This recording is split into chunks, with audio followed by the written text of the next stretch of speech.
Chapter 2596. In everyone's eyes, Chun Zhao was the scariest demon. Demon power. Chun Zhao discovered something from Yedu Rainster's soul fragment. His power was very similar to Chun Zhao's. They both came from hell and demons. However, he was very different from Chun Zhao. Chun Zhao's power belonged to him, but Yedu Rainster's power was borrowed from a demon. He had to return the borrowed power. When Chun Zhao devoured half of Yedu Rainster's soul, a magic formation suddenly appeared on the ground where Yedu Rainster was lying. A demonic hand reached out from the formation and grabbed Yedu Rainster's soul. The demonic hand emanated a terrifying aura. Even if it was just a hand, Chun Zhao's eyes flashed with displeasure. As he grabbed Yedu Rainster with one hand, he smashed the demonic hand with the other. The demonic hand was smashed into pieces. Who is it? The magic formation suddenly turned into an abyss. A terrifying and angry voice spread from the depths of the abyss. Fuck you. Chun Zhao held Yedu Rainster's soul and floated in the air. He retorted at the owner of the voice in the abyss. The owner of that demonic hand was a great lord-class demon. But so what? Just a little bit of power was already the limit of a demon lord. This bit of power wasn't even enough to scratch an itch for Chun Zhao. Even if his real body could come to the human world, Chun Zhao wouldn't be afraid of him. Human, I'll remember your aura. Just you wait. The greater demon overlord could only say some harsh words and not continue to infiltrate his power. He could also feel Chun Zhao's aura. Chun Zhao was at the same level as him. Unless his true body appeared, no matter how much power he used, it would all be useless. The greater demon overlord also understood that the two sides were separated by a world. Thus, they couldn't do anything to each other. Now that he was on Chun Zhao's main battlefield, he was even more helpless. The so-called threatening words were just giving himself a way out when he couldn't do anything. Chun Zhao glanced at the half-dead Yedu Rainster in his hand. Most of his soul had been eaten by Chun Zhao. At the moment, his mind wasn't clear. Every time Chun Zhao bit off a piece of the soul, he gained more. Unlike when he absorbed the Black Dragon's soul, he only obtained a small number of fragments. This time, Chun Zhao's devouring method was more direct. As a result, the knowledge gained would also increase. Chun Zhao had a rough understanding of Yedu's power. Yedu Rainster had been a magician for hire in his early years, not to mention leading a great battle. Every time he went on the battlefield, he was surrounded by danger. However, his luck was not bad. He picked up a ring with a demonic mark. The original owner of this ring had a contract with that greater demon overlord. It was a very simple contract, similar to the modern usury. The greater demon lord would lend its power to the contractor in exchange for a soul sacrifice. Of course, the sacrifices were all other people's souls. However, the souls sacrificed each time were only counted as interest. Yedu Rainster was indeed a capable person. His predecessor was abandoned because he was unable to repay the interest of the previous greater demon overlord. However, Yedu Rainster had maintained this state for 1,500 years, and half of that time had been spent in slumber. Under such circumstances, he could still repay the interest of the greater demon overlord. One could imagine how many souls he had sacrificed in the past. Even the greater demon overlord admired Yedu Rainster. He felt that Yedu was a promising talent. Every time Yedu Rainster obtained a new body, he would receive a gift from the greater demon overlord, giving him a longer life than normal people. Of course, this admiration came with a price. Yedu Rainster's conflict with the greater demon overlord became even more complicated. The greater demon overlord could even sense Yedu Rainster's condition. For example, just now, Yedu Rainster's soul had been severely damaged. Using the contract, the greater demon overlord sent his power into the human world. He wanted to take back what Yedu Rainster owed him with interest. If it was someone else, they wouldn't be able to protect their spoils of war. Only Chun Zhao dared to face a greater demon overlord head-on. The magic formation gradually dissipated. Chun Zhao looked at the incomplete soul in his hand. He didn't plan on letting Yedu Rainster go. As for Nawats, Singh, and Delamore, their senses were much more stimulated than the owlets. After all, The owlets had only felt the impact of their naked eyes. But the two of them were facing a terrifying pressure that seemed to be solid. Facing an enemy like that, they didn't even have the courage to resist. They couldn't shatter the demon's hand like Chen Zhao had. Chen Zhao was silent for a long time. He muttered the demon's name in his heart. Shane Kaslafar. It wasn't a good thing to be targeted by a greater demon overlord. Perhaps Shane Kaslafar thought that he couldn't enter hell. But that didn't mean he didn't want to take revenge. Perhaps he couldn't fight Chen Zhao head-on in the human world. But if he wanted to create some trouble for Chen Zhao, it wouldn't be a problem. Clearly, Shane didn't know that Chen Zhao remembered his vicious words. Chen Zhao had always adhered to the principle of never waiting for revenge. Moreover, he wanted to use Shane Kaslafar for a small experiment. After devouring Yedu Rainster's soul, Chen Zhao had a clearer understanding of Shane Kaslafar. Of course, Yedu Rainster was only Shane Kaslafar's second party. His understanding of Shane Kaslafar was very limited. Chen Zhao glanced at the owlets. Little Neil's body appeared in the dark lava. He was sound asleep. Little Neil was sent to the owlets. Chen, what's wrong with him? Delamore asked. His soul is severely damaged, Chen Zhao said calmly. If you had come to me during the first 1 or 2 days after his body was taken, his soul wouldn't have been so badly damaged. But a week has passed, and half of his soul has been absorbed by that guy. Just now, I forced that guy out of the child's body, so his soul was torn even more. Why did you do that? You could have saved my child. Owlet stared at Chen Zhao angrily. Chen Zhao glanced at her indifferently. What do you think I should have done? I've already done everything I could. If you think that I didn't care about your son and let him become nourishment for that soul, then I'm sorry, but I was wrong. Chapter 2597. Facing the cowering couple, Chen Zhao didn't want to argue with them. Chen Zhao didn't want to bother with the couple who loved their son too much. At least, they dared to speak rudely to him when he was scary. It showed their love for their child. Chen Zhao wasn't in a good mood, but he still turned and left. Under their gazes, Chen Zhao soared into the sky and disappeared into the night in the blink of an eye. Hey, old Zhang, I want to ask you something. You rarely talk to me in such a serious tone. What is it? Is there a demonic path in this world? Huh? Were you looking at that made you dumbfounded? No, there's no absolute demonic path in this world. There are evil sects, but there are no demonic paths. So you're saying that techniques that can absorb people's vitality don't exist, like in movies and novels. There are cultivation techniques or spells that can absorb one's essence, chi, and spirit. But I've never heard of a cultivation technique that can absorb one's vitality. Why? You met one? Chen Zhao didn't want to tell Zhang Tianyi that he'd learned a technique that could absorb other people's vitality. He was worried that Zhang Tianyi wouldn't be able to control his inner demon.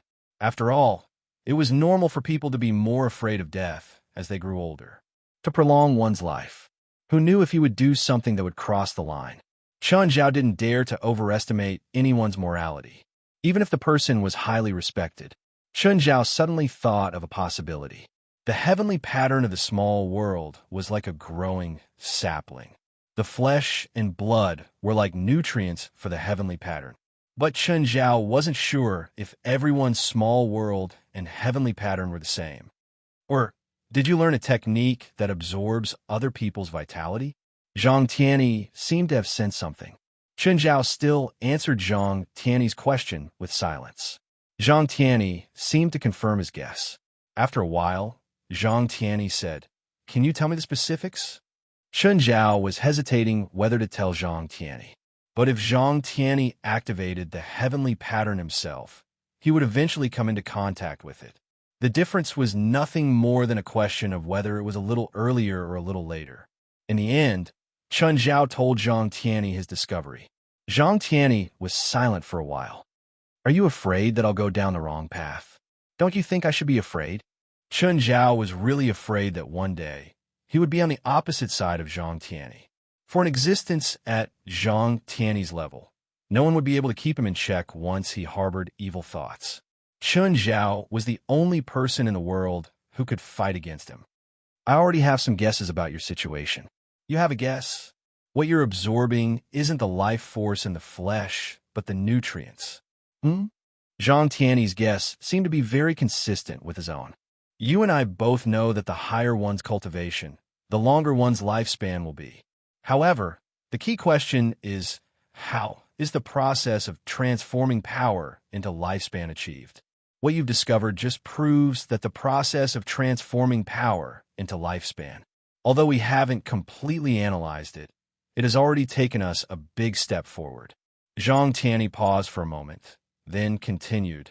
The flesh that your enemy summoned was made entirely out of mana and didn't have any life force. However, your heaven and earth heavenly pattern was able to absorb it. This means that you weren't absorbing the life force of the flesh, but transforming it. You're already a big step ahead of the three of us. In fact, your progress is even faster than we imagined. In the next 100 years, you'll have enough time to become the world's top cultivator. In the spiritual tide era after that, you'll be the best in the world. Zhang Tiany's tone was a bit emotional, but also a bit envious. He wasn't envious of Chun Zhao's cultivation, but of his era. In the age of chaos, Chun Zhao's cultivation had almost reached the peak. His cultivation was enough for him to last until the spiritual tide era, and he even had a lot to spare. Moreover, with his surging life force, he didn't need to be like other cultivators of the same realm who didn't dare to fight even when they were old. For example, the 23rd generation Blood Mary. Her cultivation was indeed the best in the world. But now, she was like an ordinary old person. Even the slightest movement would hurt her muscles and bones. Every time she fought, she would use up a large amount of life force. To put it bluntly, the next 200 years would belong to Chun Zhao. And Chun Zhao wasn't just the best in terms of power. More importantly, he had thick skin and flesh. He had almost indestructible physical defense and terrifying magic resistance. This also eliminated the danger of him dying. Killing Chun Zhao was almost as difficult as destroying a modern country. In a country with nuclear weapons. After communicating with Zhang Tiany, Chun Zhao suddenly felt happy, so he wasn't absorbing life force. Next, he would go to hell and kill the threat in the cradle. Chun Zhao took out another phone and called the handsome guy. Hi. The video call went through. Chun Zhao saw a battlefield, a terrifying one. It was a scene of billions of demons fighting against a terrifying dragon, while the handsome young man stood in the air. Chun Zhao remembered that terrifying dragon, Ancestral Dragon. He had been lucky enough to accept the handsome guy's invitation and ride on Ancestral Dragon once. For Chun Zhao back then and now, it was an extremely honorable thing. Rather than a battle, it was more like a one-sided massacre. Although there were countless of them, they were facing the most powerful dragon clan. When his wings were spread out, they could cover an entire city. A single breath from him could turn millions of evil demons into ashes. What are you doing? Chun Zhao asked. Watching a massacre, the handsome guy said emotionlessly. It was indeed a massacre. The billions of demons Chun Zhao saw were only the remnants of the defeated army. The battlefield stretched across the boundless realm. Countless demon corpses were still lying on the ground. I need to go to hell. Can you summon me there? Why do you want to go to hell? Chun Zhao told them the whole story. Simply put, he had to get rid of the root of the problem. Okay, now, yes. This was Chun Zhao's first time seeing a summoning. In the past, when Beelzebub Zophi summoned him, he could only see traces of a magic array left behind. However, the handsome young man's summoning was much simpler. He casually raised his hand, and the demon corpses below seemed to be affected by some kind of power. Their blood began to gather in the air, and a magic array hovering in the air was completed. Chapter 2598. In the blink of an eye, Chun had arrived in hell. The scene from the video was completely different from the feeling of being in a boundless battlefield. Even high up in the sky, Chun still couldn't see the end of the battlefield. Ancestral Gragon also sensed Chun's arrival. He still had some impression of this human. But to him, Chun was just a small interlude. It didn't affect his killing spree. Chun had an idea. Ancestral Gragon, do you still need these corpses? Why? Even if you use them as food, they're the most disgusting food. The handsome guy answered matter-of-factly. Do you need them? I'm not sure if I need them. The handsome guy gestured for Chun to go ahead. Chun landed on the battlefield. Even without Chen's control, the heavenly patterns in the small world were already absorbing the blood on the ground. Chun could feel that the small world was growing rapidly. The heavenly patterns in the small world were also flourishing. Chun was shocked. Why was the growth speed of the heavenly patterns faster than all the cultivation he'd done after activating them? One must know that his heavenly runes had been nurtured in the river diagram for several years at the very least. But in just a few minutes, Chen's heavenly patterns had at least doubled in size. After a closer look, Chun found the problem. Within the range of Chen's little world, a corpse caught Chen's attention. Even though the corpse was already dead, it was still emitting a powerful aura. It was the corpse of a greater demon lord. The greater demon lord's corpse wasn't very large, but the aura it emitted was terrifying beyond compare. No wonder. Chen's heart skipped a beat. Raising his hand, a wave of energy descended from the air and blasted the corpse of the greater fiend overlord. Flesh and blood splattered in an instant. Chun greedily absorbed the greater demon lord's power. Although the amount of life force he could produce wasn't much. Compared to Chen's total life force, it was just a drop in the ocean.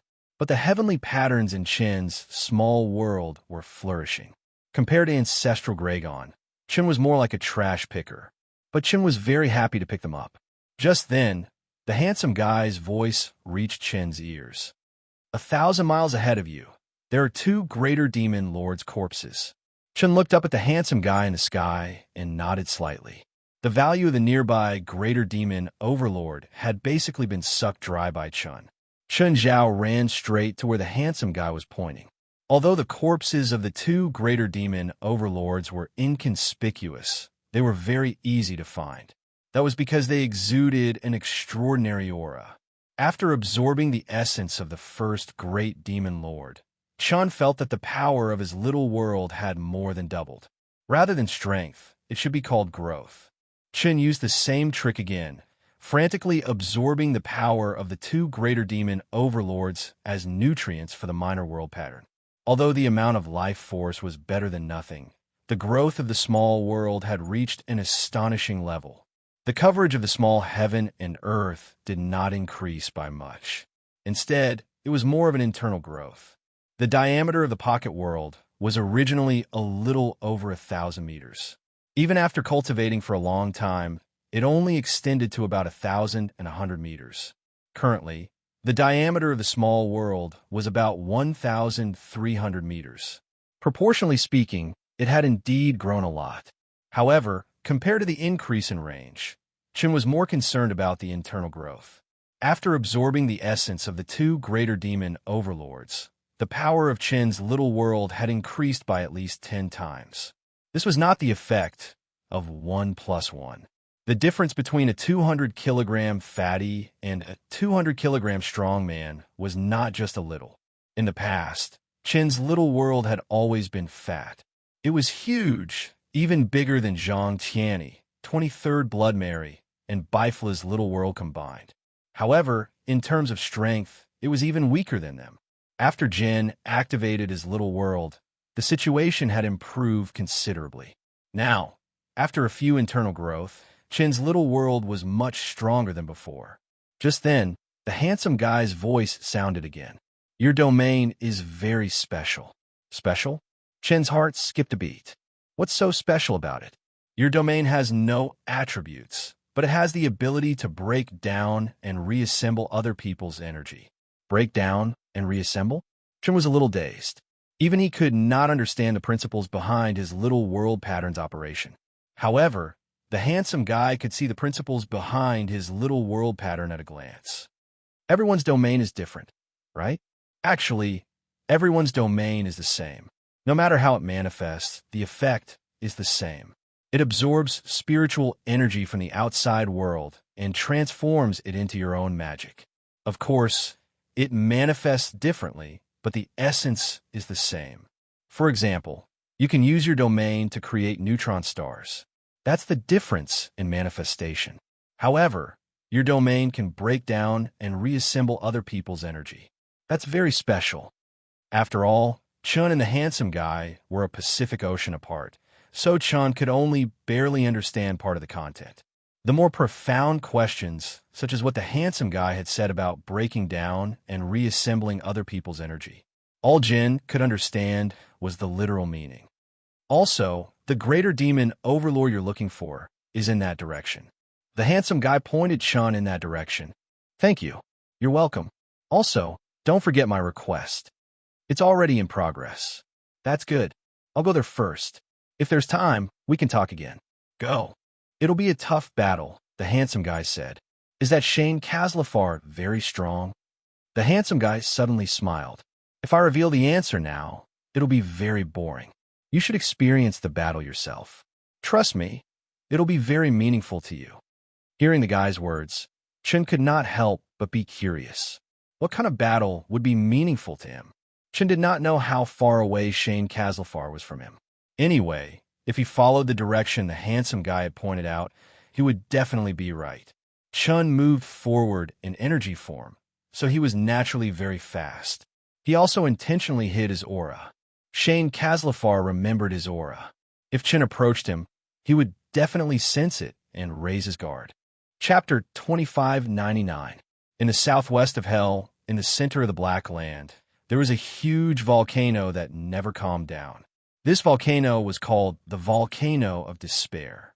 The volcano was tens of thousands of meters tall, and hot magma bubbled in the crater all year round. The diameter of the crater was even more shocking than the height of the volcano. It was 200,000 meters in diameter, more than enough to put a town inside. Within millions of square kilometers, it was all black land. There was no vegetation at all, and no demons or forces dare to stay here. As long as it was black, it only belonged to a demon. Shane Khazrafa, the lava demon. This used to be one of the few rich countries in Hell, a country that belonged to demons.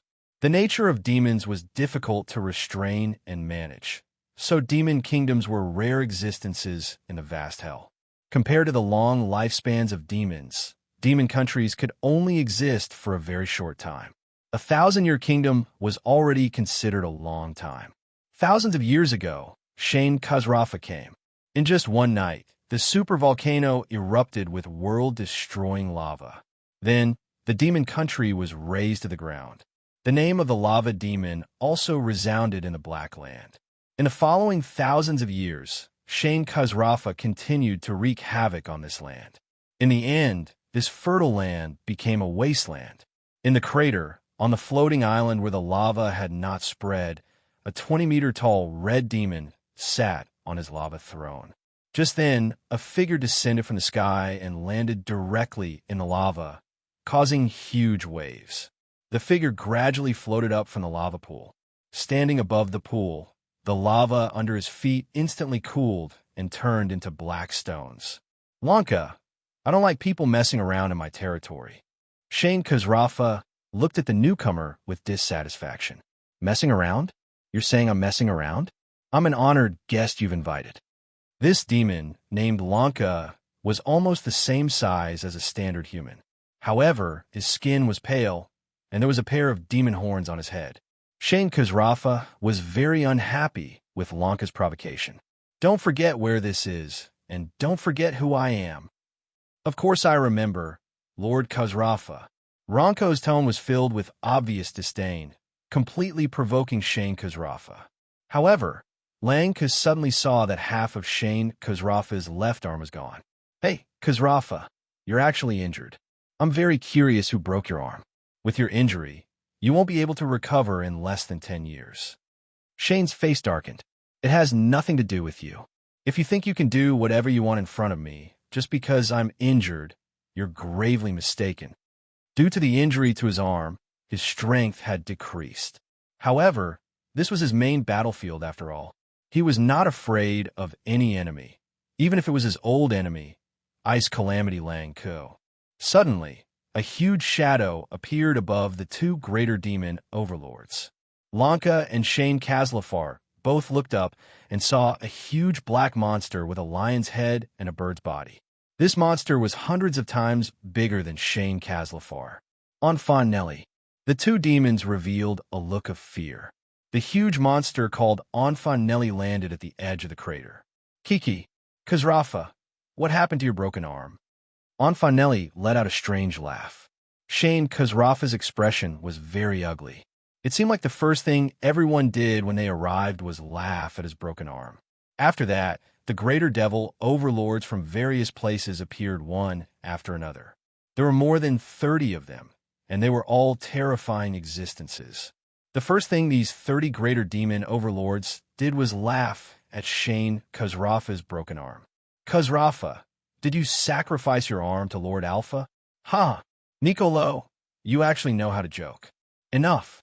I didn't call you here today to make fun of me. Shane Kazrafa roared. Isn't that so? I called you here today because of Lord Alpha's order.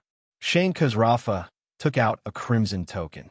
All the greater demon overlords instantly shut up. A trace of respect appeared in their eyes. They were all Demon King Alpha's vassals. Does anyone else have any objections? Lord Alpha ordered us to go to Obsidian City, Shane Kazrafa said calmly. Not any of you, but all of us. Obsidian City? That Beelzebub Zophie? There's also his wife, Iris. Lord Alpha has ordered that the couple is not allowed to continue living. He's His Majesty Beelzebub's direct subordinate. If so many of us go together, won't we anger His Majesty? His Majesty Beelzebub is supreme, but why would he care about such a small matter?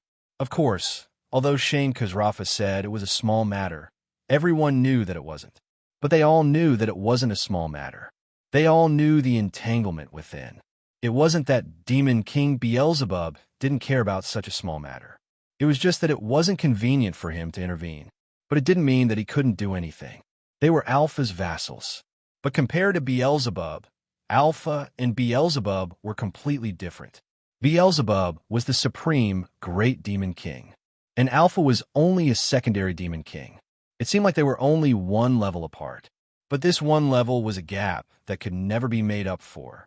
Hundreds of thousands of years ago, there was once when more than 50 secondary demon kings tried to overthrow a great demon king. And the target that they thought could be overthrown was great demon king Beelzebub. More than 50 secondary demon kings and thousands of greater demon overlords gathered an innumerable demon army. Then, great demon king Beelzebub appeared. With just one move, he swallowed all the secondary demon kings and all the greater demon overlords, as well as half of the demon army. That was also the only time that the secondary demon kings in hell were replaced on a large scale. At the same time, it made the other demons understand how big the difference between a secondary demon king and a great demon king was. In hell, no demon dared to disrespect a great demon king. Even a secondary demon king would tremble in fear when facing a great demon king. The dignity of a great demon king wouldn't allow any low-ranked demon to offend him. Who's not here? Just then, Lang suddenly looked into the distance. An unfamiliar aura. Is it Lord Alpha's new vassal? Chapter 2600. Of the 36 great demon lords present, Kalang had the sharpest senses. He sensed that, at the edge of the black scarlet land, there was a powerful aura approaching them at an astonishing speed. That aura was very unfamiliar, but also very powerful. Suddenly, Kalang's expression changed. That's not one of us. I can feel his murderous intent. He's coming for one of us. The expressions of the great lords were very strange. Who among them was he coming for? Since he was coming for one of the great lords, then they must know what was going on here. And he was still coming towards them. Was he courting death? Admittedly, the owner of that aura was very powerful. But there were so many great lords present. None of them were easy to deal with. Judging from the other party's aura, the other party should be about the same as the top experts among them. However, if the other party were to come here alone to cause trouble, it would mean that he was looking down on the group of overlords. I'll share the other party's aura with you. See for yourselves who knows this guy. Kalang said. At this moment, all of the great lords sensed this aura. Suddenly, Shane Kazlak stood up from the stone chair. A fierce light burst out of his eyes. He remembered this aura. Even if he turned to ashes, he would remember it. Shane Kazlak raised the scarlet token high up. I want all of you to attack with all your might and bring that guy to me, dead or alive. Although no one submitted to Shane Kazlak, but no one dared to disobey the scarlet token in Shane Kazlak's hand. Kalang glanced at Shane Kazlak and said, I can't use half of my power here. Shane Kazlak snorted coldly. How could he believe Kalang's words? Kalang was his old enemy. They had fought no less than 1,000 times in 10,000 years. So he knew Kalang's strength like the back of his hand. Within the range of the volcano of despair, Kalang's strength would indeed be affected. However, it was only a small impact. At their level, the environment had very little influence on them, unable to use half of their strength. Obviously, Kalang didn't want to help him. Previously, Kalang was the first to notice the other party's arrival. That was because he didn't know who the other party was targeting. But after seeing Shane Kazlak's reaction, everyone knew that they were here for Shane Kazlak. Meanwhile, the other party definitely didn't know that so many great lords were here. They only knew that Shane Kazlak was here. At this moment, a great lord whose entire body radiated a multicolored glow said, The other party is very fast. This greater demon overlord was called the Divine Sense Spirit. It wasn't in a physical form, but a pure spiritual body. Although he could not detect the aura at the edge of the Black Barren Land like Coltrane did. However, within a certain range, he was able to sense all of the other party's movements. Faster than me? A great lord with a smooth, 3-meter-tall body asked confidently. He was a wind spirit, a creature born from the wind. He was born with the power of the wind. No one at the same level could surpass him in terms of speed. Let me create some trouble for him. Wind Spirit raised his arm. For a moment, the clouds in the sky surged. Chun Zhao could already see the super volcano hundreds of kilometers away. Without a doubt, the greater demon overlord's nest was that super volcano. However, the volcano was really frighteningly big. Too big. Even from hundreds of kilometers away, he could still see the outline of the volcano. Moreover, there wasn't just one aura there. Other than the familiar Shane Kazlak, there were a few other mixed auras. There was more than one greater demon overlord there. Chun Zhao's expression changed. Should he retreat now? Chun Zhao thought about it. If he retreated now, he'd lose a lot of face. He'd traveled thousands of kilometers to hell, a world away. In the end, he'd run away without even seeing Shane. This was too embarrassing. Chun Zhao thought for half a minute. He finally made up his mind. He was indifferent to life and death. If he wasn't happy, he'd fight. Of course, Chun Zhao didn't know that there weren't just a few, but dozens of greater demon overlords in the volcano of despair. If Chun Zhao knew, he'd definitely turn around and leave. Even so, Chun Zhao didn't plan on charging right at them. Chun Zhao suddenly turned and flew into the sky. Huh? He sensed us. Kolang frowned. He seems to be flying high into the sky. His escape route is really strange. The greater demon lords didn't plan on intercepting him. For one, the distance was too far, and the opponent was a speed type. At this distance, they couldn't catch up at all. Even Wind Spirit, who was most confident in speed, couldn't. Moreover, the opponent was at the same level as them. If they couldn't surround him, they couldn't do anything if he wanted to escape. So, instead of doing that, they might as well save some effort. A strange look flashed across Kolang's eyes. He sensed that the owner of the aura seemed to be flying higher into the sky. He wanted to go outside the void. Could it be that he was panicking and didn't know where he was going? After all, even greater demon lords of their level couldn't adapt to outside the void. Why was he flying outside the void? Kolang was filled with confusion, but he was also wary. It was very unlikely that the opponent was crazy. If he wasn't, he must have some other plan. No matter what, he had to be on guard. Kolang's senses were very far away, but he couldn't sense the exact situation. The spirit of consciousness, on the other hand, had a limited range. As for the other greater demon overlords, their perception range was even more limited. Kolang glanced at Shane Kazlak, but didn't remind him of the exact situation. At the same time, Chun Zhao realized that Hell's atmosphere was much thicker than Earth's. Even at a height of 100,000 meters, the air here was still very abundant. However, The cosmic radiation here was much stronger. Chun Zhao continued flying up. He wanted to see how thick Hell's atmosphere was. When they flew to a height of 300,000 meters, the thinness of the air here was equivalent to that of 30,000 meters on Earth. This was about the right place. Chun Zhao planned to use a meteor here. When he was on Demon Island, he'd used an incomplete meteor once. At that time, its power was equivalent to a small nuclear explosion. At this height, he didn't know what the effect would be if he smashed it with full weight. Chun Zhao was eager to try. He activated the third stage of the coalescence technique. Chapter 26:01. It took 50 minutes. Chun Zhao finally completed the meteorite. Then, he basically didn't need to do anything else. With the acceleration of gravity, the meteorite would have enough time to gain great kinetic energy before it hit the ground.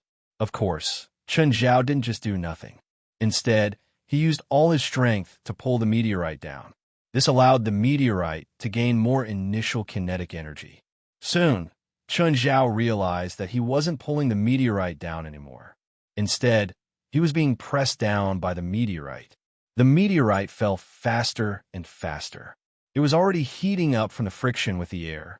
The speed of falling seemed to be beyond Chun Zhao's imagination. More accurately, it was out of Chun Zhao's control. What did it mean to fall from 300,000 meters in the sky? The potential energy from the acceleration of gravity was 1,000 times more destructive than something of the same mass falling from 30,000 meters. Plus, the power of Chun Zhao's small world had increased by 10 times. So, the meteorite's weight had also increased by more than 10 times. Chun Zhao cursed inwardly. He immediately used large amounts of gas to form a barrier around him. Chun Zhao wasn't sure if he could withstand such power if it hit the ground. But he had no way out now. Even if he wanted to give up, he couldn't stop. Colin stared at the sky. Suddenly, a meteorite appeared in everyone's vision. What's that? Colin pointed at the meteorite falling from the sky. It's that guy. He didn't escape. Shane Kazlak only saw a huge fireball, but he didn't sense the incoming danger. The fireball was indeed huge, but it wasn't enough to make him feel danger. He had the title of Lava Demon to begin with. His resistance to fire had also reached the extreme.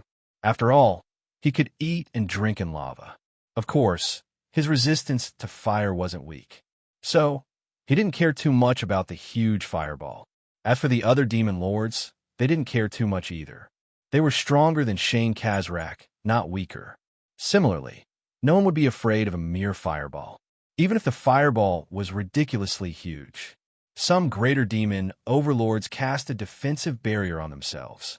Some relied on their powerful physical bodies and didn't care about what was falling. Only Coltrane, who had no way of knowing what was falling from the sky. But it definitely wasn't a fireball. After all, he had been paying attention to Chun Zhao in the sky. Chun Zhao had only been in the sky for around 50 minutes, and he had created a fireball to entertain everyone. Stop joking. No one's brain is flooded with water. So, Colin silently used his strongest defense. However, he could not suppress the strong uneasiness in his heart. The falling speed of the fireball seemed to be a little unexpected. At this time, a greater demon overlord revealed a solemn expression. That spell seems very dangerous. No, that's not a fireball. We can't let it continue to fall. We have to stop it. Use the undying barrier. A greater fiend overlord raised an immortal barrier above the volcano. At this moment, the meteor touched the barrier of immortality amidst the rumbling thunder. Wow! The greater fiend overlord spat out a mouthful of blood. Quick! Meteor was even faster than the greater demon overlord and instantly fell into the lava pool. All the demon lords covered their eyes. Bang! A sun rose from the black land. Even millions of square kilometers away from the black land, one could still clearly see that extremely bright ball of light. The light could evaporate ordinary demons directly. Light was the first to be released, followed by a shockwave that began to spread in all directions with the volcano of despair as the center. With the power to destroy the heavens and the earth, it destroyed everything in its path as easily as crushing dry weeds. The first to be hit was naturally the volcano of despair. The peak was destroyed in an instant. Everything was gone in an instant.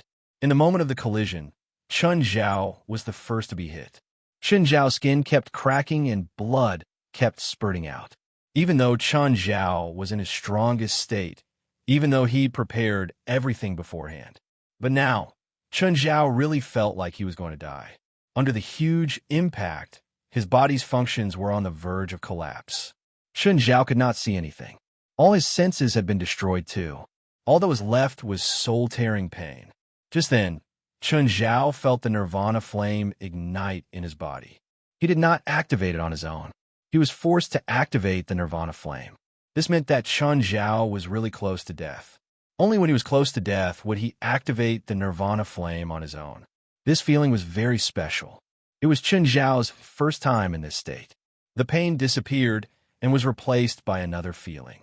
His flesh, blood, nerves, skin, and organs were all redistributed and reassembled. Finally, the familiar feeling returned. Chun Zhao suddenly swung his fist and shattered the thing wrapped around him. Chun Zhao opened his eyes again and scanned around him. He realized that he was standing on a broken eggshell. Chun Zhao was speechless. Not only had he learned the Phoenix's nirvana flame, but he'd also learned hatching. Chun Zhao knew clearly how long had passed. It should have been around a minute. This meant that Chun Zhao had used a minute to recover from his near-death state to his peak. No, this state was even better than his previous peak state. Chun Zhao glanced at the crater. The volcano of despair was gone. Instead, there was a super crater with a diameter of 3 kilometers. There were also the corpses of demons of various sizes around it. Chun Zhao realized that these corpses were all at the level of a great lord. However, there were still a few demons in the small world. They were not dead. Instead, they were heavily injured. These were all his spoils of war. Chun Zhao grinned. But just then, the ground not far in front of Chun Zhao protruded. A demon burrowed out. The demon did not seem to be injured. Then a white figure descended from the sky. Kolang looked at Chun Zhao. He'd sensed danger just now. Therefore, he decisively flew up into the sky, even though there was a similar impact in the sky. There was also the same impact in the sky, but the impact in the sky was clearly much weaker than on the ground. This also allowed Coltrane to escape death. Just then, a few more great demon lords appeared one after another. Perhaps because of this or that method, they didn't suffer any injuries or they avoided the disaster with light injuries. Other than the heavily injured and dying lords, there were 8 great demon lords in total. These 8 greater demon overlords still had their full strength. By now, the 8 demon lords had surrounded Chun Zhao. Chapter 2602. Chun Zhao looked around. Lava demon Shane Kazlak was among the 8 demon lords. Chun Zhao was surprised that Shane Kazlak was unharmed. At least apart from his arm being shattered, he wasn't hurt at all. All the demon lords stared at Chun Zhao in shock and anger. He looked around at the black, barren land that was like a plain. The original volcano of despair disappeared, and so did the original mountain range. They were the only ones left. Only them. This kind of terrifying lethality was completely beyond their imagination. Even though they were demon lords, the power to destroy a country in an instant still terrified them. 5 of the greater demon overlords were unharmed, while the other 3 had minor injuries. The other dozen greater demon overlords were already on the verge of death. Some of them were just corpses. As for the others, there was no sign of them. They had been killed by Chun Zhao's meteors without even a speck left. However, the remaining 8 great demon lords clearly had the same hatred for Chun Zhao. After all, if Chun Zhao escaped, he'd be a huge problem in the future. Chun Zhao didn't have to do anything else. All he had to do was shoot at their territory. Their territory would be like Shane Kazlak's, returning to the state before liberation. 8 great demon overlords. Chun Zhao narrowed his eyes. He didn't think that he could face 8 demon lords at the same time. He'd thought that if he used his killer move, he might be able to kill Shane Kazlak and the other demon lords. But he'd underestimated the number of demon lords gathered at the volcano of despair. He'd also underestimated their trump cards. The current situation was very disadvantageous to him. Absolute freeze. Colon attacked first. Instantly, Chun Zhao felt his limbs lose the ability to move. His body was sealed in a block of ice.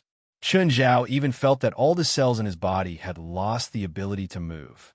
Colon used his killer move right away. He had to use his full strength now. He'd hidden the truth just now. He'd been monitoring Chun Zhao, but hadn't told his companions. If the Lord Alpha were to find out about this, then he'd definitely die without a whole corpse. So, he had to use his full strength now. He could show his attitude and lower his companion's suspicions. Chun Zhao panicked. They were indeed terrifyingly strong. No greater demon overlord could be underestimated. Chun Zhao's eyes widened. The flames of Nirvana. As Nirvana flames burned on Chun Zhao's body, Nirvana flames also burned on the outside, burning the ice inside and outside at the same time.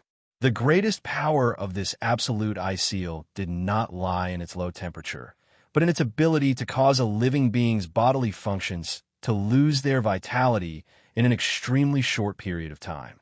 However, the Nirvana's flame instantly activated the frozen cells. Chun Zhao quickly regained his mobility and smashed the ice with a punch. Chun Zhao pounced at Kalang. At this moment, Anfa Nelly launched his attack. Roar! A terrifying sound wave swept toward Chun Zhao. Instantly, Chun Zhao felt dizzy. Blood spurted out of his mouth, nose, and ears. The sound wave left a trench thousands of meters long on the ground. The ditch was as smooth as a mirror. Chun Zhao's skin was being torn apart by the sound wave. Chun Zhao tried his best to stay awake. At the same time, he created hundreds of black balls in the shortest time possible. Go! Bang, bang, bang. The black ball hit Enfant Nelly's body.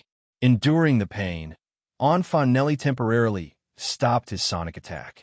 However, the damage the black ball could do to Enfant Nelly was extremely limited. The wounds on Chun Zhao's body were also healing quickly. Just then, Chun Zhao felt an unbearably hot pain from his back. Looking back, he saw Shane Kazlak stabbing at him with a huge flaming sword. Chun Zhao immediately dodged Shane's attack. At the same time, he punched the flaming sword away. Just as he was about to punch again, a figure blocked Chun Zhao's way.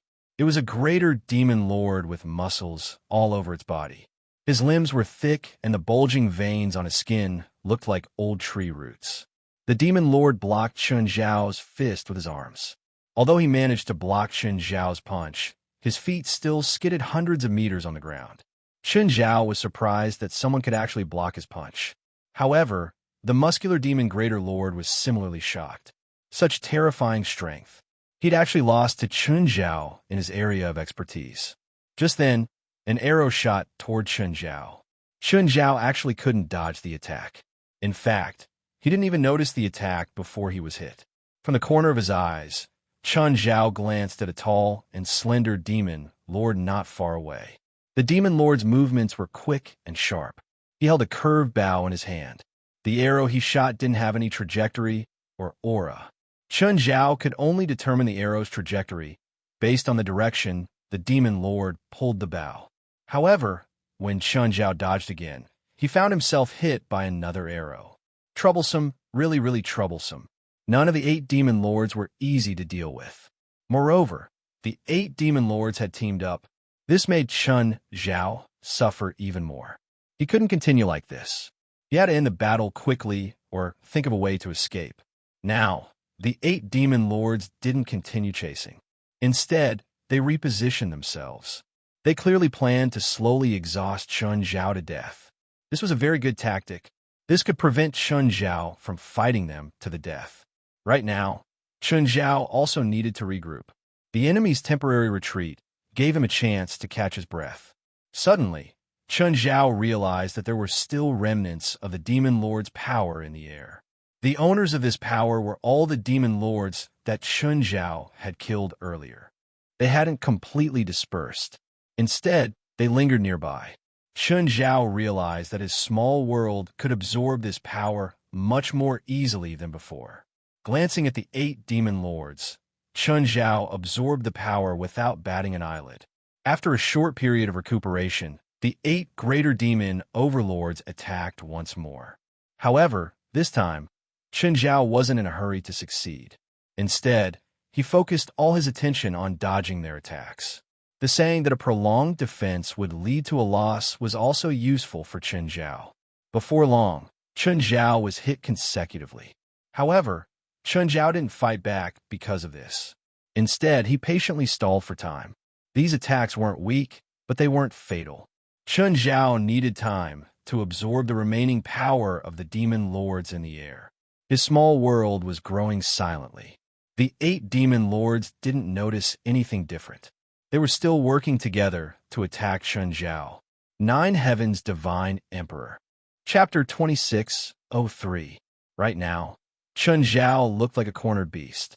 Chen Zhao could dodge one attack from the 8 demon lords, but he couldn't dodge the other one. Plus, he'd used the life force he'd used to put himself on the brink of death with Meteor. In this battle, he'd used at least 1/10 of his total life force. One had to admit that the 8 demon lord strategy was very effective. They didn't need to use much energy at all. They could just trap Chen Zhao here until he died. The process was slightly longer, but they had time. At the moment, Chen Zhao was even calmer than them. The enormous power was evaporating in the air. Chen Zhao couldn't stop it. However, he needed to use time to absorb it. The power was the best nutrient. He didn't even have to break it down. Chen Zhao could let the small world absorb the power faster and more easily.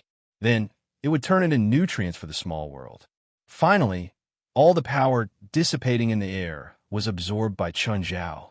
Chen Zhao felt that his small world had tripled from its current foundation. What did tripling mean?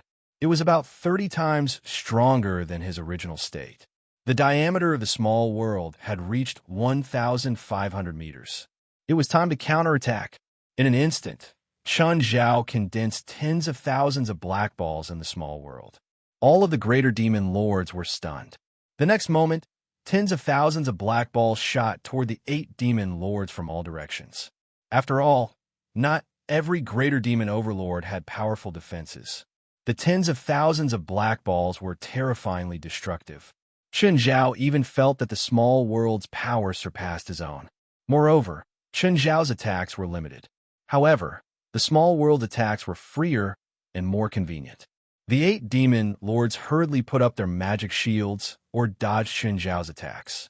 Although the number of black balls was shocking, their individual attacks were still limited. They were all targeting the demon lords. So, the effect was still limited. It could hurt some of them, but it would only hurt them. It couldn't even hurt them heavily. However, the greatest use of this move wasn't to injure or kill the demon lords. If they were really so easy to kill, then Chen Zhao wouldn't have been in such a sorry state earlier. Chen Zhao's goal was only to stop their attacks and disrupt their formation. A white dwarf 10,000 times bigger than a normal black ball condensed around Chen Zhao. 2, 3, a total of 8 white dwarfs. With a wave of his hand, 8 white dwarfs shot toward the 8 demon lords. What followed was a terrifying explosion. At the same time, Chen Zhao also moved. He turned into a beam of white light and went straight for Shane Kazlak. Shane Kazlak had just used his flaming greatsword to cut open the white dwarf. The impact of the white dwarf also covered Shane Kazlak in an instant. The terrifying impact almost tore Shane Kazlak's skin apart. The next moment, Chen Zhao appeared before Shane Kazlak. Chen Zhao was too fast, so fast that Shane Kazlak couldn't defend in time. Chen Zhao grabbed Shane Kazlak's flaming sword. Clang! Chen Zhao broke the flaming sword. Chen Zhao raised the broken blade of the flaming greatsword and slashed at Shane Kazlak. Crash! Before the blade could touch Shane Kazlak, his body suddenly turned into magma. Huge waves surged toward Chen Zhao. By then, the other demon lords had already dealt with their own problems and all reached out to help. Chen Zhao could only retreat for now, sighing inwardly. As expected, none of the demon lords were easy to deal with. It was almost impossible to catch them off guard and kill any one of them in the shortest amount of time. Just then, Chen Zhao suddenly remembered that his dark magma had merged with magma before. He wondered if Shane Kazlak's magma could absorb it. The thought only flashed through his mind before Chen Zhao made a decision. In an instant, the dark magma directly covered the magma that Shane Kazlak had transformed into. 3 arrows shot toward him from behind. Chun Zhao didn't even look back, allowing them to hit him. Damn it, what is this? Shane Kazlak panicked. Shane Kazlak could feel his body dissolving bit by bit. He felt as if someone had stuffed him into a stomach bag. Actually, his feeling wasn't wrong. Chun Zhao had a lot of experience in devouring enemies, especially after his bloodline had completely merged. The dark magma also had the abilities of a glutton. In the past, the dark magma had devoured a lot of dark and depraved powers, so it was mostly black. But now, the dark magma started turning from speckles of red to a large area of red. Originally, it was mainly of the dark element, but after devouring Shane Kazlak, it started turning into the fire element. Chun Zhao directly put the dark magma back into his body. What flowed under his skin had turned into magma.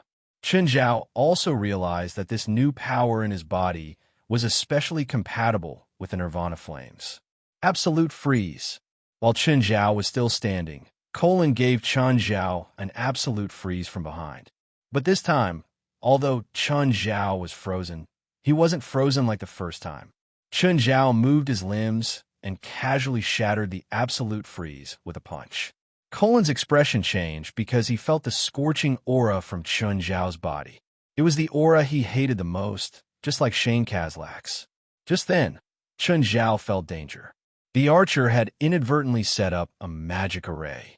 Chun Zhao wasn't unfamiliar with this. Seal. Without thinking, Chun Zhao turned into a stream of light.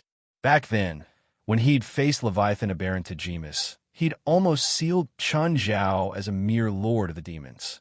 If it was this time, there were so many lords. Once the seal was activated, Chun Zhao wouldn't have any chance to turn the tables. So, Chun Zhao definitely wouldn't give them the chance. Stop him. Hurry. Don't let him leave my magic array. The bow-wielding great lord bellowed. The strength-type demon lord stood in front of Chun Zhao. Don't even think about going anywhere. The strength-type demon lord roared, lowering his fists. But this time, Chun Zhao didn't choose to fight head-on. Instead, he took out the black trident the moment the strength-type demon lord came into contact with him. The strength-type demon lord raised his fist and smashed it at Chun Zhao. He clearly didn't realize that danger was approaching. Chun Zhao directly stabbed the black trident into the body of the strength-type demon lord. The demon lord's eyes widened, and he stared at the black trident in his chest in shock. Before he could react, Chun Zhao had already punched and crushed his head. He grabbed the body of the strength-type demon lord and stuffed it into his spatial ring. The remaining 6 demon lords were all enraged. Chapter 26:04. They didn't understand how Chun had done it. He had killed a greater demon lord in an instant. But this made them feel a strong sense of danger. Chun didn't plan to stay any longer, even though he had devoured Shane Kazlak through the dark lava. Moreover, Shifeng had caught the demon lord off guard and killed the demon lord. But there were still 6 greater demon lords here.